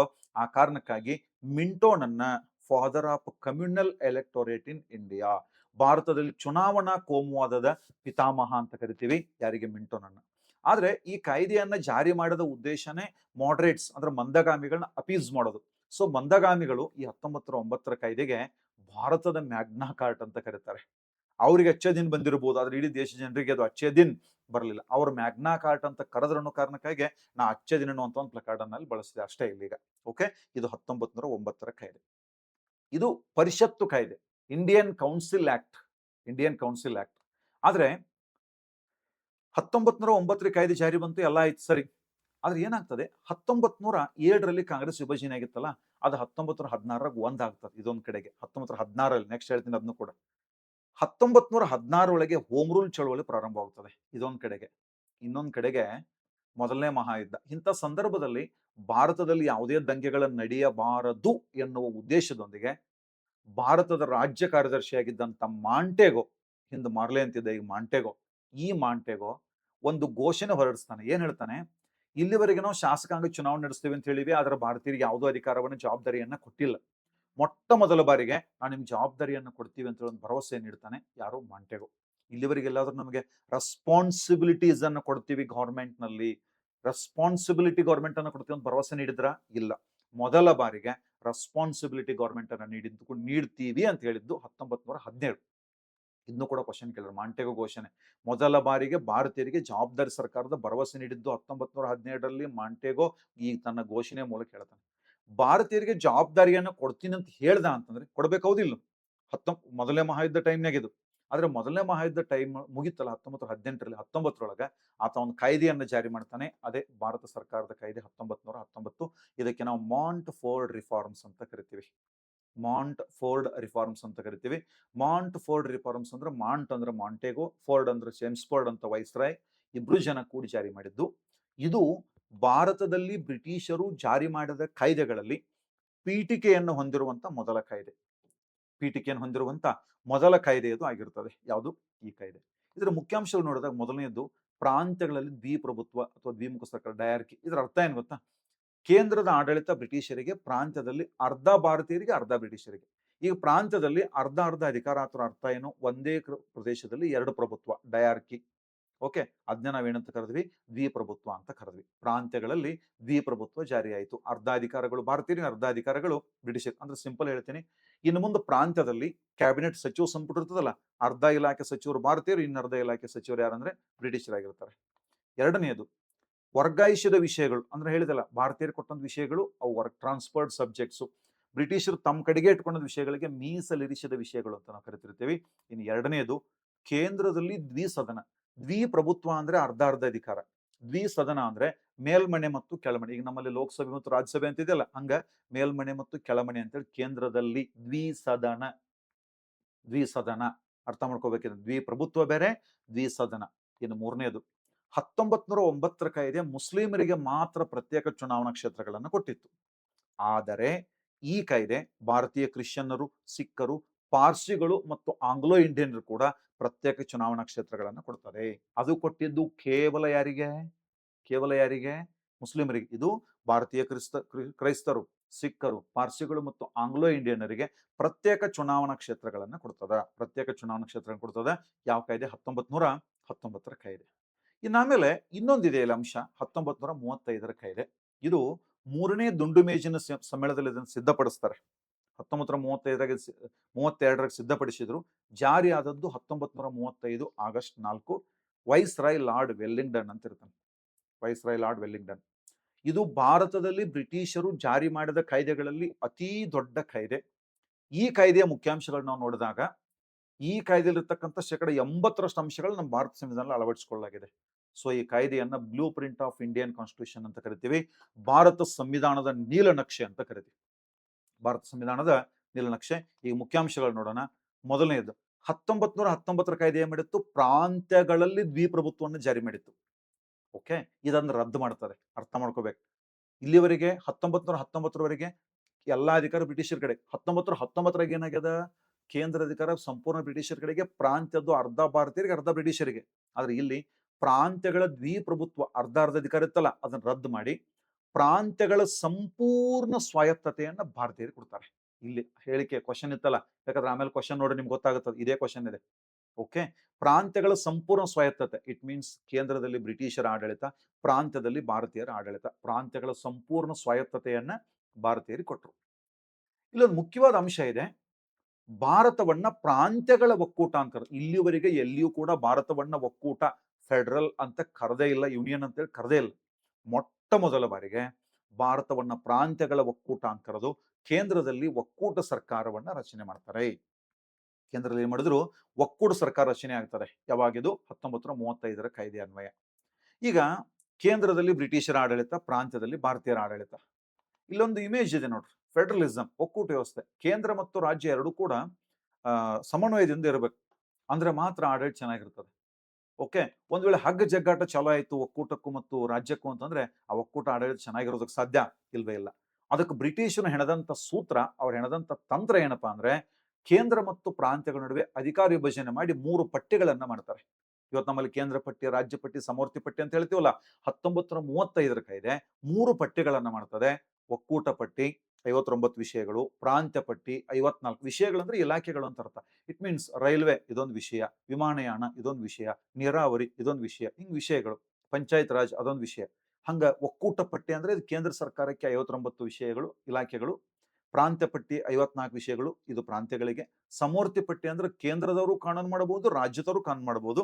ಇಂಥ 36 ವಿಷಯಗಳು, 36 ವಿಷಯಗಳನ್ನ. ಓಕೆ. ಹಿಂಗ ಮೊಟ್ಟ ಮೊದಲ ಬಾರಿಗೆ ಅಧಿಕಾರ ವಿಭಜನೆಯನ್ನು ಮಾಡ್ತಾರೆ. ಬಟ್ ಇಲ್ಲಿ ಮೋಸ್ಟ್ ಇಂಪಾರ್ಟೆಂಟ್ ಥಿಂಗ್ ಏನಪ್ಪಾ ಅಂತಂದ್ರೆ, ಇಲ್ಲಿ ಕೆಲವು ವಿಷಯಗಳು ಉಳಿದಿರ್ತಾವ, ಪಟ್ಟಿ ಮಾಡಕ್ಕಾಗಲ್ಲ, ಸಡನ್ ಆಗಿ ಬರ್ತಕ್ಕಂಥ ಕೆಲಸ ಅನ್ಬೋದು. ಅಂತವುಗಳನ್ನ, ಅವುಗಳಿಗೆ ರೆಸಿಡುವರಿ ಪವರ್ಸ್ ಅಂತ ಕರಿತೀವಿ, ಅಥವಾ ಅವುಗಳಿಗೆ ನಾವು ಶೇಷಾಧಿಕಾರಗಳು, ಉಳಿಕೆ ಅಧಿಕಾರ. ಪ್ರಸ್ತುತ ನಮ್ಮ ಸಂವಿಧಾನದ ಅನ್ವಯ ಶೇಷಾಧಿಕಾರಗಳು ಸಂಸತ್ತಿನ ಕಡೆಗಿವೆ. ಆದರೆ ಈ ಕಾಯ್ದೆ ಶೇಷಾಧಿಕಾರಗಳನ್ನ ಯಾರಿಗೆ ಕೊಡ್ತದ ಅಂತಂದ್ರೆ, ನೆನಪಿರ್ಲಿ, ವೈಸ್ ರಾಯಣಿ ಕೊಡ್ತದ. ಯಾರಿಗೆ ಕೊಟ್ಟದ ಇದು? ವೈಸ್ ರಾಯಣಿ ಕೊಡ್ತದ. ಇದನ್ನು ಬಹಳ ಸಲ ಕ್ವಶನ್ ಕೇಳ್ಯಾರ ಸರ್. 1935ರ ಕಾಯ್ದೆ ಅನ್ವಯ ರೆಸಿಡ್ಯೂವರಿ ಪವರ್ಸ್ ಅನ್ನ, ಉಳಿಕೆ ಅಧಿಕಾರಗಳನ್ನ ಅಥವಾ ಶೇಷಾಧಿಕಾರಗಳನ್ನ ಯಾರಿಗೆ ಕೊಟ್ಟರು ಅಂತ ಕೇಳೋದನ್ನ ವೈಸ್ ರಾಯಣಿಗೆ ಕೊಡ್ತಾರೆ. ಓಕೆ. ಇದಾದ ನಂತರ ಪ್ರಾಂತ್ಯಗಳಲ್ಲಿ ದ್ವಿಸದನ ನೋಡ್ರಿ. 1919ರ ಕಾಯ್ದೆ ಪ್ರಾಂತ್ಯದಲ್ಲಿ ದ್ವಿಪ್ರಭುತ್ವ, ಕೇಂದ್ರದಲ್ಲಿ ದ್ವಿಸದನ. ಈ ಕಾಯ್ದೆ ಪ್ರಾಂತ್ಯಗಳಲ್ಲಿ ದ್ವಿಸದನ ಶಾಸಕಾಂಗ ರಚನೆ ಮಾಡ್ತಾರೆ, ಪ್ರತ್ಯೇಕ ಚುನಾವಣಾ ಕ್ಷೇತ್ರಗಳನ್ನ ರದ್ದು ಮಾಡ್ತಾರೆ, ಮಹಿಳೆಯರಿಗೆ ಮತದಾನದ ಹಕ್ಕನ್ನ ಕೊಡ್ತಾರೆ. ಹಿಂದೊಮ್ಮೆ ಬಂಗಾಳ ಪ್ರಾಂತ್ಯ ವಿಭಜನೆ ಮಾಡಿ ಬ್ರಿಟಿಷರು ಕೈ ಸುಟ್ಕೊಂಡಿದ್ರು. ಆದ್ರೆ ಈಗ ಬಂಗಾಳ ಪ್ರಾಂತ್ಯವನ್ನ ಆಡಳಿತಕ್ಕೆ ಅನುಕೂಲವಾಗುವ ರೀತಿಯಲ್ಲಿ ವಿಭಜನೆ ಮಾಡ್ತಾರೆ. ಅಂದ್ರೆ ಬಂಗಾಳ ಪ್ರಾಂತ್ಯ 3 ಆಗ್ತದೆ, ಬಂಗಾಳ, ಒಡಿಸ್ಸಾ ಮತ್ತು ಬಿಹಾರ ಅಂತೇಳಿ. ಈ ಇಮೇಜ್ ಅನ್ನ ನೀವು ನೋಡಿದ್ರೆ ಗೊತ್ತಾಗ್ತದೆ. ಬರ್ಮಾ ಅನ್ನುವಂತ ಒಂದು ದೇಶ ಇದೆ ನೋಡ್ರಿ, ಮಯನ್ಮಾರ್, ಇಂದಿನ ಮಯನ್ಮಾರ್. ಅದು ಭಾರತದ ಭಾಗವಾಗಿತ್ತು, ಬ್ರಿಟಿಷ್ ಭಾರತದ ಭಾಗವಾಗಿತ್ತು. 1935ರ ಕಾಯ್ದೆ ಅನ್ವಯ 37ರಲ್ಲಿ ಬ್ರಿಟಿಷ್ ಸರ್ಕಾರ ಬರ್ಮಾವನ್ನ ಭಾರತದಿಂದ ಪ್ರತ್ಯೇಕಿಸ್ತದೆ. ಈ ಮ್ಯಾಪ್ ನೋಡಿದ್ರೆ ಗೊತ್ತಾಗ್ಬಿಡುತ್ತೆ, ಅದು ಮ್ಯಾಪ್ ಅಷ್ಟು ಎರಡು ಕೂಡಿದೆ ಮ್ಯಾಪ್, ಅದು ನಾವು ಸಪರೇಟ್ ಮಾಡ್ಕೊಂಡಿವಿ ಅಷ್ಟೇ. ಬರ್ಮಾವನ್ನ ಭಾರತದಿಂದ ಪ್ರತ್ಯೇಕಿಸ್ತಾರೆ. ಯಾವ ವರ್ಷ? 1937ರಲ್ಲಿ. ಇದಾದ ನಂತರ ಮೊಟ್ಟ ಮೊದಲ ಬಾರಿಗೆ ನೋಡ್ರಿ, 1773 ರೆಗ್ಯುಲೇಟಿಂಗ್ ಆಕ್ಟ್ ನ ಅನ್ವಯ 74ರ ಒಂದು ಫೆಡರಲ್ ಕೋರ್ಟ್ ಅಂತ ಸ್ಥಾಪನೆ ಆಗಿತ್ತು, ಸುಪ್ರೀಂ ಕೋರ್ಟ್ ಸ್ಥಾಪನೆ ಆಗಿತ್ತು ಕಲ್ಕತ್ತಾದಲ್ಲಿ. ಆದ್ರೆ ಇದು ಅದು ಅಲ್ಲ. 1935ರ ಕಾಯ್ದೆ ಅನ್ವಯ 37ರಲ್ಲಿ ದೆಹಲಿಯಲ್ಲಿ ಫೆಡರಲ್ ಕೋರ್ಟ್, ಒಕ್ಕೂಟ ನ್ಯಾಯಾಲಯ ಸ್ಥಾಪನೆ ಆಗ್ತದೆ. ಇದರ ಮೊದಲ ಮುಖ್ಯ ನ್ಯಾಯಮೂರ್ತಿ ಮಾರಿಸ್ ಗ್ವಯರ್ ಅಂತ ಹೇಳಿ. ಮಾರಿಸ್ ಗ್ವಯರ್. ಇವೆಲ್ಲ ಈ ಕಾಯ್ದೆಯ ಪ್ರಮುಖ ಅಂಶಗಳು. ಈ ಕಾಯ್ದೆಯನ್ನ ಭಾರತೀಯರು ಒಪ್ಕೊಂಡ್ರು, ಆದ್ರೂ ಕೂಡ ಟೀಕೆ ಮಾಡ್ತಾರೆ. ಮೊದಲನೇದವ್ರು ಜವಾಹರ್ಲಾಲ್ ನೆಹರು. ಅವ್ರು ಹೇಳ್ತಾರೆ ಗೊತ್ತಾ, ಇದು ಹೆಂಗಿದೆ ಅಂದ್ರೆ ಕಾಯ್ದೆ, ಇದಕ್ಕೆ ಬ್ರೇಕ್ ಅದಾವ, ಆದ್ರೆ ಇದಕ್ಕೆ ಎಂಜಿನ್ ಇಲ್ಲ. ಇದರ ಅರ್ಥ ಇದು ಮುಂದೆ ಓಡುದಿಲ್ಲ, ಬಹಳ ಜನ ನಮ್ಮ ದೇಶದ್ದು ನಡೆಯಲ್ಲ. ಇದು ಬ್ರೇಕ್ಗಳಿರುವ ಆದರೆ ಎಂಜಿನ್ ಇಲ್ಲದ ವಾಹನ ಅಂತ ಹೇಳಿದ್ರು ಯಾರು? ಜವಾಹರ್ಲಾಲ್ ನೆಹರು. ಇನ್ನೊಂದು ಹೇಳ್ತಾರ ಅವ್ರು, A new charter of slavery. ಅಂದ್ರೆ ಕೇಂದ್ರದಾಗ ನಿಮ್ಮ ಆಡಳಿತ, ರಾಜ್ಯದಾಗ ನಮ್ಮ ಆಡಳಿತ ಅಂದ್ರೆ ಇದರ ಅರ್ಥ ನಾವು ಮತ್ತೆ ನಿಮ್ಮ ಗುಲಾಮಗಿರಿಯನ್ನ ಮಾಡ್ಬೇಕಾಗ್ತದ ಅಂತ ಹೇಳ್ತಾರೆ ಜವಾಹರ್ಲಾಲ್ ನೆಹರು. ಹೇಳ್ತಾರೆ A new charter of slavery, chapter ಅಲ್ಲ, ಚಾರ್ಟರ್ ಆಫ್ ಸ್ಲೇವರಿ ಅಂತ ಹೇಳಿದ್ರು. ಇವೆರಡು ಹೇಳಿಕೆಗಳು 1935ರ ಕಾಯ್ದೆಯ ಕುರಿತು ಜವಾಹರ್ಲಾಲ್ ನೆಹರು ಕೊಟ್ಟದ್ದು. In next Mohammad Ali Jinnah. ಅವ್ ಹೇಳ್ತಾನೆ, ಅವನ ಬೇಡಿಕೆ ಏನಿತ್ತು? ಪ್ರತ್ಯೇಕ ರಾಷ್ಟ್ರದ ಬೇಡಿಕೆ ಇತ್ತು. ಅದರ ಬೇಡಿಕೆ ಈಡೇರಲಿಲ್ಲ. ಇಲ್ಲಿ ಇದೊಂದು ಕೊಳೆತ ಕಾಯ್ದೆ ಅಂತ ಕರೆದ ಮೊಹಮ್ಮದ್ ಅಲಿ ಜಿನ್ನಾ. ಯಾವ ಕಾಯ್ದೆಗೆ? 1935ರ ಕಾಯ್ದೆಗೆ. ನೆಕ್ಸ್ಟ್ ರಾಜಾಜಿ. ಇದು ಡಯಾರ್ಕಿಗಿಂತ ಕೆಟ್ಟದ್ದು ಅಂತ ಹೇಳ್ತಾರೆ. 1919 ಡಯಾರ್ಕಿ ಬಂದಿತ್ತಲ್ಲ, ಇದು ಅದಕ್ಕಿಂತ ಕೆಟ್ಟದ್ದು ಅಂತ ಹೇಳಿದವರು ಯಾರು? ರಾಜಾಜಿ ಚಕ್ರವರ್ತಿ ರಾಜಗೋಪಾಲಾಚಾರಿ ಅವರು. ಈ ರೀತಿಯಾಗಿ ಈ 3 ಕಾಯ್ದೆಗಳ ಬಗ್ಗೆ ನಾವಿಲ್ಲಿ ಅಧ್ಯಯನವನ್ನ ಮಾಡಿದ್ವಿ. ಈಗ ನೇರವಾಗಿ ಮುಂದಿನ ಪ್ರಶ್ನೆಗೆ ಹೋಗೋಣ. ಸ್ವದೇಶಿ ಚಳುವಳಿಯ ಕುರಿತು ಈ ಕೆಳಗಿನ ಹೇಳಿಕೆಗಳನ್ನು ಪರಿಗಣಿಸಿ ಅಂತ ಪ್ರಶ್ನೆ ಇದೆ. ಸ್ವದೇಶಿ ಮೂವ್ಮೆಂಟ್ನ ಕುರಿತು ಕೆಳಗಿನ ಹೇಳಿಕೆಗಳನ್ನು ಪರಿಗಣಿಸಿ ಅಂತ ಪ್ರಶ್ನೆ ಇದೆ. ಇದು ಲಾರ್ಡ್ ಕರ್ಜನ್ ಮಾಡಿದ 1905ರ ಬಂಗಾಳದ ವಿಭಜನೆಯ ವಿರುದ್ಧ ಪ್ರಾರಂಭವಾಯಿತು. ಮೊದಲನೇದು ಇದು ಸರಿ ಅದ. ಓಕೆ, ಎರಡನೇದು ಇದ್ರ ಬಗ್ಗೆ ಡೀಟೇಲ್ ಎಕ್ಸ್ಪ್ಲನೇಷನ್ ಮಾಡ್ತೀನಿ. ಈ ಚಳವಳಿಯ ಸಂದರ್ಭದಲ್ಲಿ ರವೀಂದ್ರನಾಥ್ ಟ್ಯಾಗೋರ್ ಅವರು ಅಮರ್ ಸೋನಾರ್ ಬಾಂಗ್ಲಾ ಗೀತೆಯನ್ನು ರಚಿಸಿದ್ರು ಅಂತಿದೆ. ಇದೊಂದು ಹೇಳಿಕೆ ಅದ, ಇದು ಸರಿಯಾದ. ಬಂಗಾಳ ವಿಭಜನೆಯನ್ನು ಅಂತಿಮವಾಗಿ 1911ರಲ್ಲಿ ಲಾರ್ಡ್ ಹಾರ್ಡಿಂಜ್ ರದ್ದುಪಡಿಸಿದನು ಅಂತಿದೆ. ಇದು ಕೂಡ ಸರಿಯಾದ. ಸರಿಯಾದ ಹೇಳಿಕೆಗಳು ಯಾವುವು ಅಂತಂದ್ರೆ 1 ಮತ್ತು 2, 2 ಮತ್ತು 3, 1 ಮತ್ತು 3, 1, 2 ಮತ್ತು 3 ಅಂತಿದೆ. ಈ 3 ಹೇಳಿಕೆಗಳು ಸರಿಯಾಗಿವೆ. ಈ 3 ಹೇಳಿಕೆಗಳು ಸರಿಯಾಗಿವೆ. ಈ 3 ನೆನ್ಪಿಟ್ಕೊ, ಈ 3 ನೋಡ್ರಿ ನೀವೀಗ. ಇದ್ರ ಬಗ್ಗೆ ನಾವು ಸ್ವಲ್ಪ ಡಿಸ್ಕಷನ್ ಮಾಡೋಣ. ಓಕೆ, ಯಾವ್ದ್ರ ಬಗ್ಗೆ? ಬಂಗಾಳಿ ವಿಭಜನೆ ಮತ್ತು ಸ್ವದೇಶಿ ಮೂವ್ಮೆಂಟ್ನ ಬಗ್ಗೆ. 1905ರಲ್ಲಿ ಏನಾಗ್ತದ, ಬ್ರಿಟಿಷ್ ಸರ್ಕಾರ 1904ರ ಕಾಯ್ದೆ ಮಾಡಿತ್ತು. 1904ರ ಬ್ರಿಟಿಷ್ ಸರ್ಕಾರ ಕಾಯ್ದೆ ಮಾಡ್ತದೆ, ಕಲ್ಕತ್ತಾ ವಿಶ್ವವಿದ್ಯಾಲಯ ಕಾಯ್ದೆ. ಈ ಕಾಯ್ದೆ ಏನಂತ ಸಿಂಪಲ್ ಒನ್ ಲೈನ್ ಹೇಳ್ಬಿಡ್ತೀನಿ ನಾನು.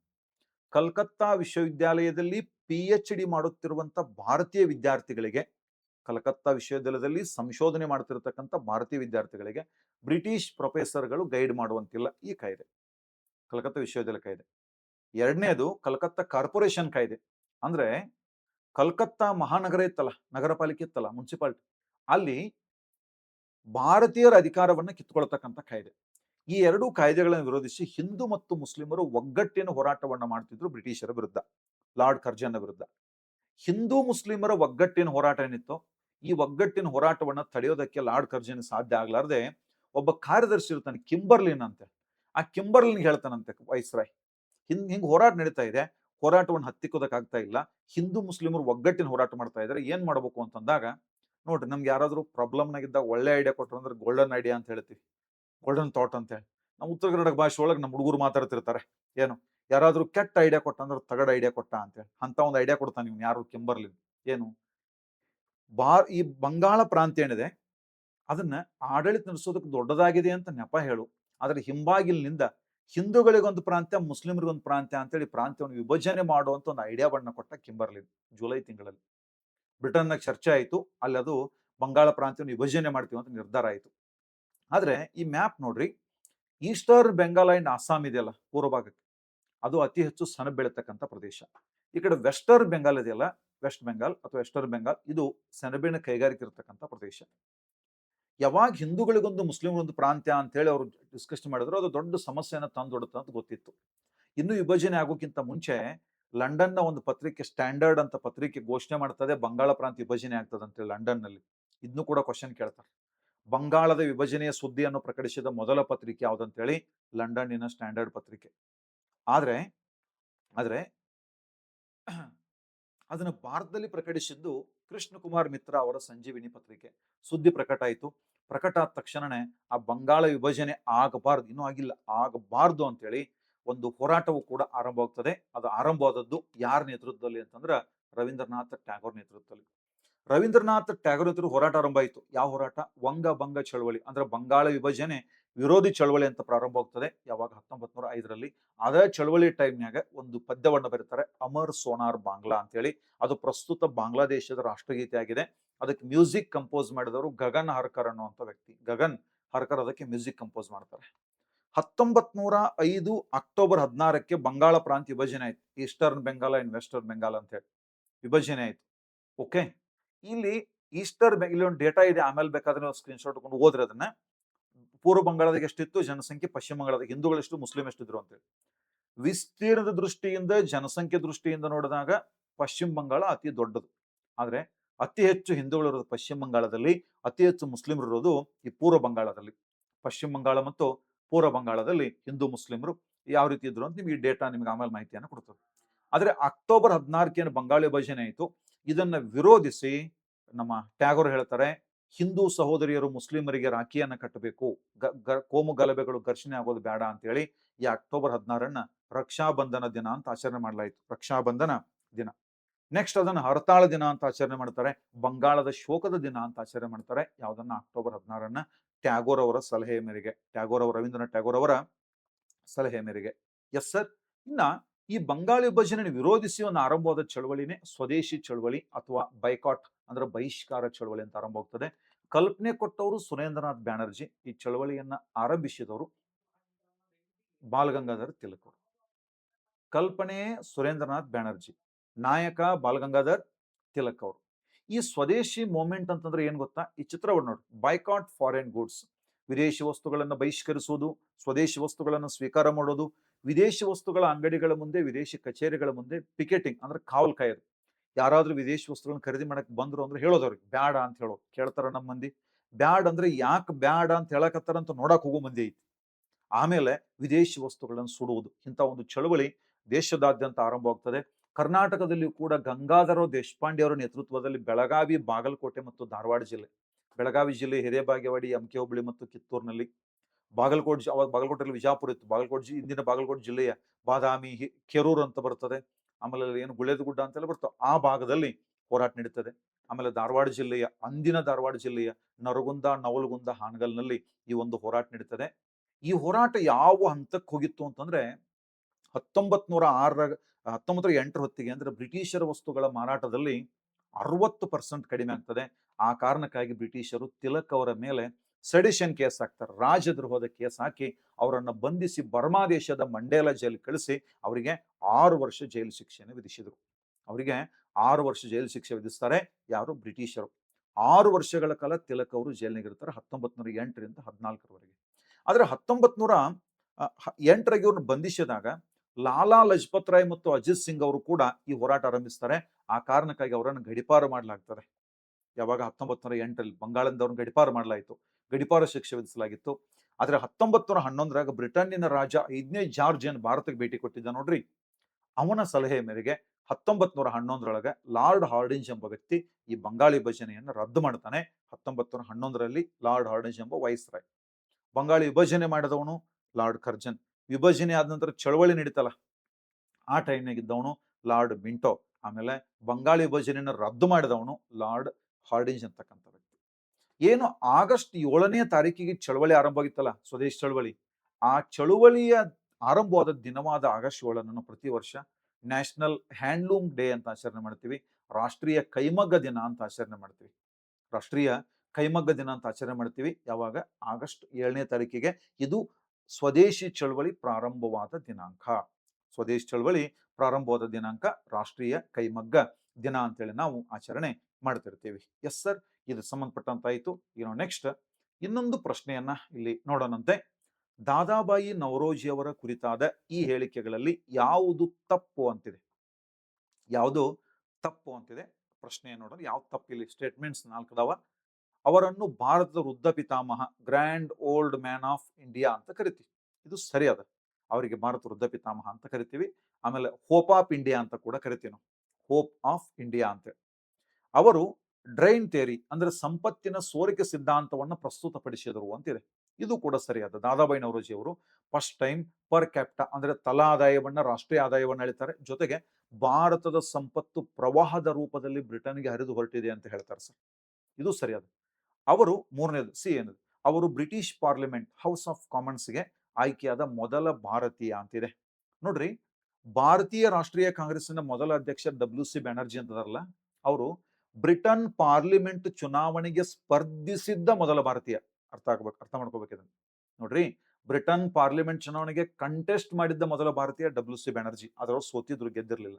ಆದ್ರೆ ನಮ್ಮ ದಾದಾಬಾಯಿ ನವರೋಜಿ ಅವರು 1902ರಲ್ಲಿ 1892ರಲ್ಲಿ ಒಂದು ಸೆಂಟ್ರಲ್ ಫಿನ್ಸ್ಬರಿ ಅನ್ನುವಂಥ ಕ್ಷೇತ್ರದಿಂದ ಲಿಬರಲ್ ಪಕ್ಷದ ಅಭ್ಯರ್ಥಿಯಾಗಿ, ಸೆಂಟ್ರಲ್ ಫಿನ್ಸ್ಬರಿ ಅನ್ನೋ ಕ್ಷೇತ್ರದಿಂದ ಲಿಬರಲ್ ಪಕ್ಷದ ಅಭ್ಯರ್ಥಿಯಾಗಿ ಸ್ಪರ್ಧಿಸಿ ಅವರು ಬ್ರಿಟನ್ನಿನ ಹೌಸ್ ಆಫ್ ಕಾಮನ್ಸ್ ಅಂದ್ರೆ ಬ್ರಿಟನ್ನಿನ ಸಂಸತ್ತಿನ ಕೆಳಮನೆಗೆ ಆಯ್ಕೆ ಆಗ್ತಾರೆ, ಇದು ಸರಿ ಇದೆ.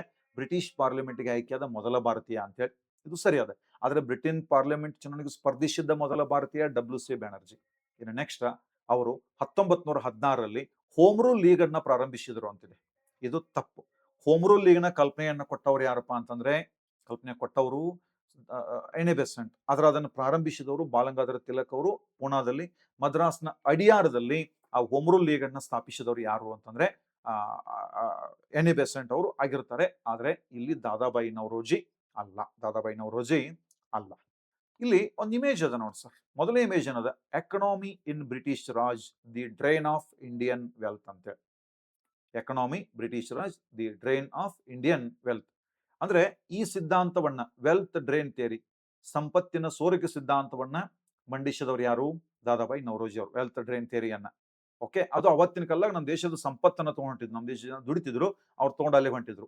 ಆದ್ರೆ ಇವತ್ತಿನ ದಿನ ಸೆಕೆಂಡ್ ಇಮೇಜ್ ಅದ, ಇವತ್ತಿನ ದಿನ ನಮ್ಮ ದೇಶದ ಬುದ್ಧಿವಂತ ವ್ಯಕ್ತಿಗಳು, talented person, IIT, IIM study ಮಾಡಿರ್ತಕ್ಕಂಥ ಈ ಜನ ಈ ಪ್ರದೇಶವನ್ನ, ನಮ್ಮ ದೇಶವನ್ನ ಬಿಟ್ಟು ಬೇರೆ ಕಡೆಗೆ, ಆ ಇಮೇಜ್ ಇದೆ ನೋಡ್ರಿ, ಮೆದುಳುಗಳು, ಬ್ರೈನ್ಗಳು ನಮ್ಮ ಲಗೇಜ್ ಅನ್ನು ತಗೊಂಡು ಹೊಂಟ್ಬಿಟ್ಟವು. ಅವತ್ತು ವೆಲ್ತ್ ಡ್ರೇನ್ ಥಿಯರಿ, ಇವತ್ತು ಬ್ರೈನ್ ಡ್ರೇನ್ ಥಿಯರಿ ಅಂತೇಳಿ, ವೆಲ್ತ್ ಡ್ರೇನ್ ಥಿಯರಿ ಮತ್ತು ಬ್ರೈನ್ ಡ್ರೇನ್ ಥಿಯರಿ ಅಂತೇಳಿ ಇವತ್ತಿನ ಕಾಲದೊಳಗ. ಓಕೆ ಆತ್ಮೀಯರೇ, ನಾವು ಇಲ್ಲಿವರೆಗೆ ಸುಮಾರೊಂದು 5 ಪ್ರಶ್ನೆಗಳನ್ನು ವಿಶ್ಲೇಷಣೆ, ನಾನು ನೆಕ್ಸ್ಟ್ ಈಗ ಲೈವ್ ಸ್ಟಾರ್ಟ್ ಮಾಡಿದ ತಕ್ಷಣನೇ ಹೆಚ್ಚು ಪ್ರಶ್ನೆಗಳನ್ನು ತಗೊಂಡು ಅದ್ರ ಬಗ್ಗೆ ಚರ್ಚೆ ಮಾಡುವಂತ ಪ್ರಯತ್ನವನ್ನ ಮಾಡ್ತೀನಿ. ಇವತ್ತಿನ ಈ ಒಂದು ವಿಡಿಯೋದಲ್ಲಿ ನಾವು 5 ಪ್ರಶ್ನೆಗಳನ್ನ ಡಿಟೇಲ್ ಆಗಿ ಚರ್ಚೆ ಮಾಡಿದೀವಿ. ಇನ್ನೊಂದೆರಡು ವಿಡಿಯೋ ಅಪ್ಲೋಡ್ ಮಾಡಿ ಆಮೇಲೆ ಲೈವ್ ಅನ್ನು ಸ್ಟಾರ್ಟ್ ಮಾಡೋಣಂತೆ. ಇದೇ ರೀತಿಯಾಗಿ ತರಗತಿಯನ್ನು ವೀಕ್ಷಿಸಿ ಅಂತ ಹೇಳ್ತಾ ಈ ತರಗತಿಯಲ್ಲಿ ಮುಗಿಸ್ತಾ ಇದ್ದೀನಿ. ತಮ್ಮೆಲ್ಲರಿಗೂ ನಮಸ್ಕಾರ.